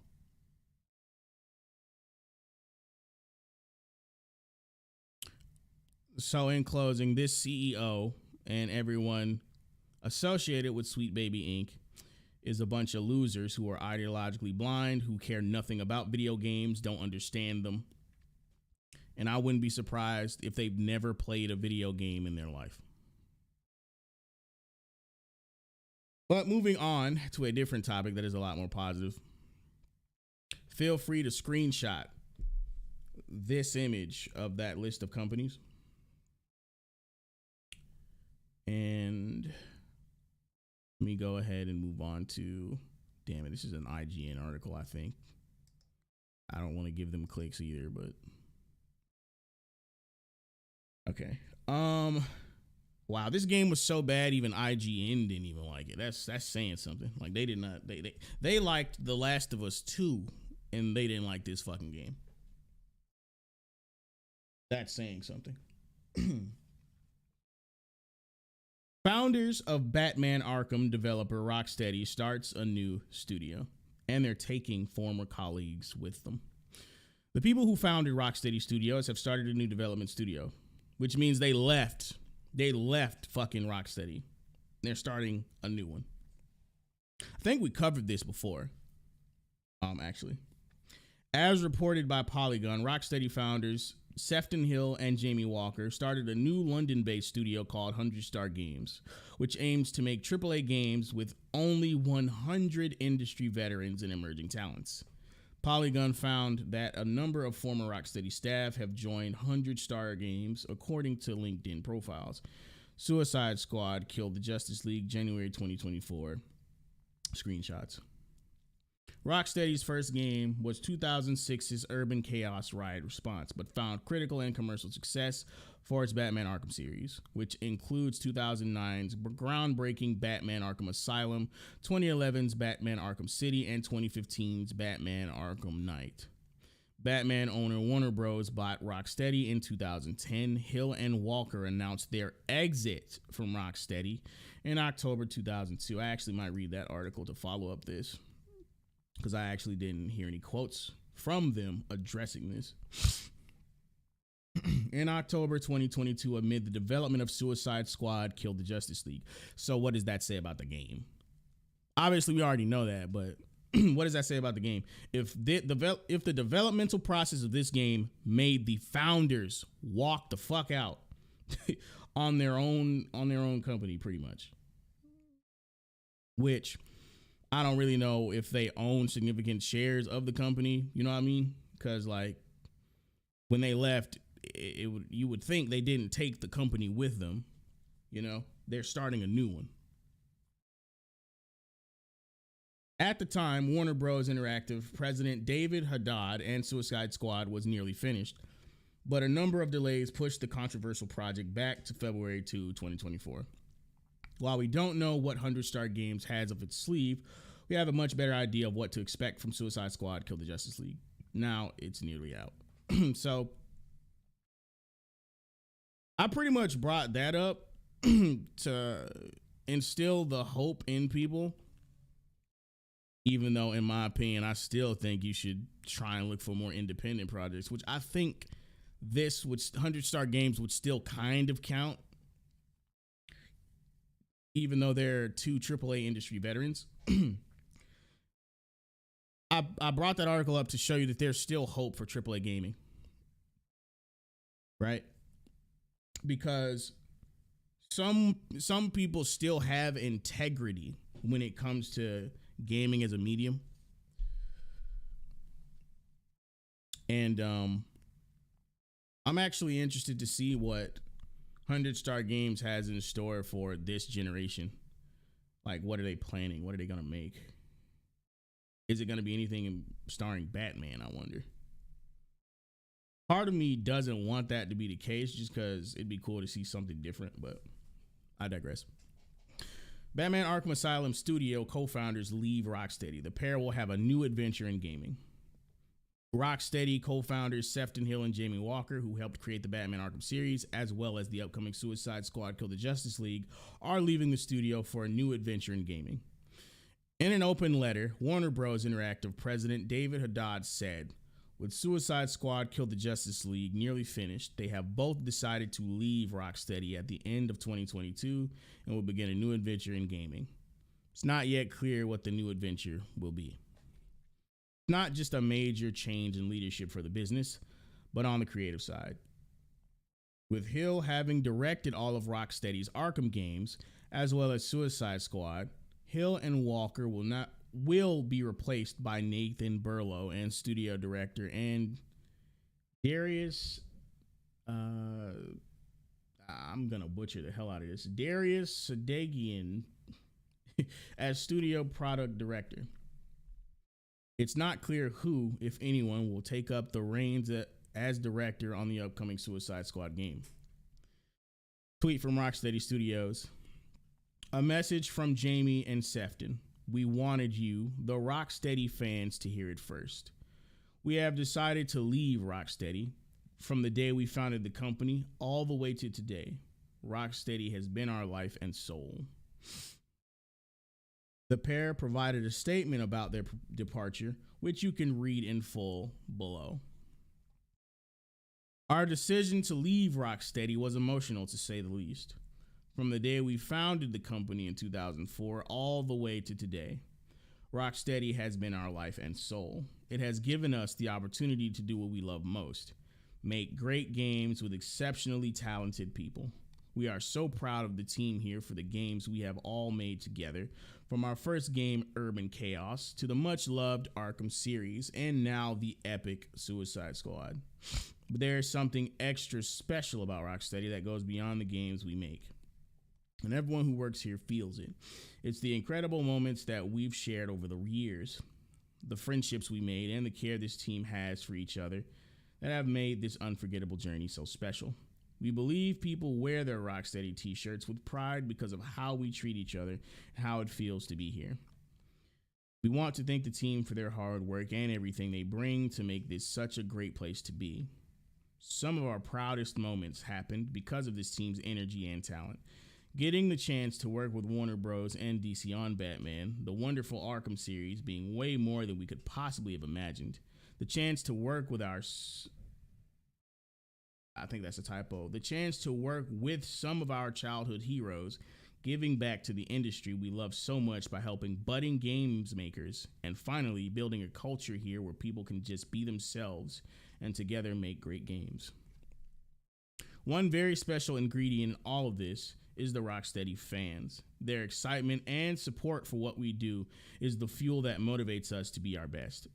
They are the extended Rocksteady team, and we wish them a huge thank you for energizing us over the last 18 years. Now with Suicide Squad in safe hands and the team here stronger than ever, it's time to hand over the reins and for us to start a new adventure together in games. Nathan and Darius have proved their passion and skill at Rocksteady over many years. They are veterans of our industry, and we know their commitment to Rocksteady and their talent and energy will take the team to even greater heights. We couldn't be happier that they are leading the future here and wish them all the very best.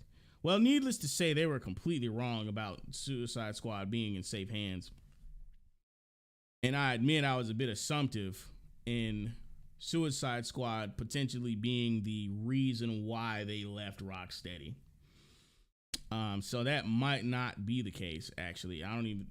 Well, it's safe to say it's not even confirmed. They didn't even say anything about that in this statement. But at least for now, we can get the sense that their heart's in the right place as they make 100-star games and start to produce games for it. And by the looks of this letter, it seems like they had very little to do with Suicide Squad Kills the Justice League.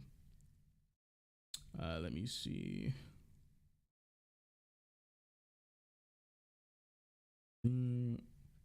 Well, when they say it's in safe hands, it would insinuate they didn't have anything to do with it. I'll do more research on that later. Pretty sure they didn't have much to do with it, though. The pair leave behind a major legacy. Batman Arkham Asylum was seen as a turning point for the licensed game, not to mention a huge moment for mainstream action game design, and kicked off a beloved series. We named Batman Arkham City one of the top 100 games of all time. Suicide Squad Kills the Justice League will be set in the same universe and arrives next year, ending what will be a 7-year wait for a new Rocksteady game following 2016's Batman Arkham VR. That shit don't count. VR games don't count.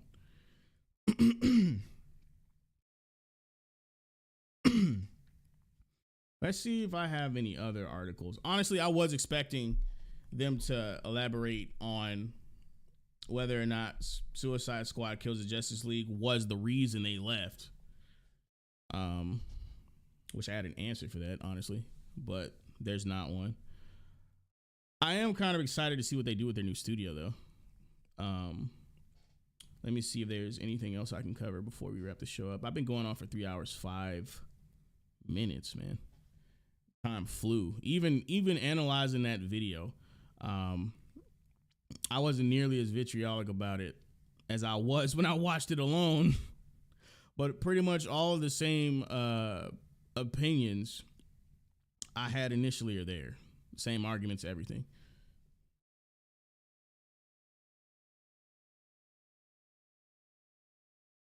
I mean, I can imagine them dipping because of Suicide Squad, but again, we don't know. I was expecting to have that stated, whether or not that was the reason, but I guess we don't know. Oh yeah, I was boiling. It was. I don't want to say it was bad because it wasn't like I went Super Saiyan or anything, but I was definitely upset.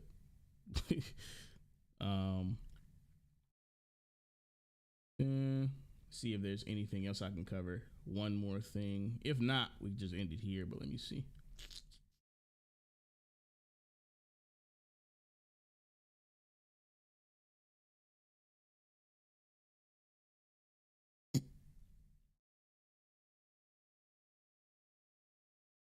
Any more gaming news?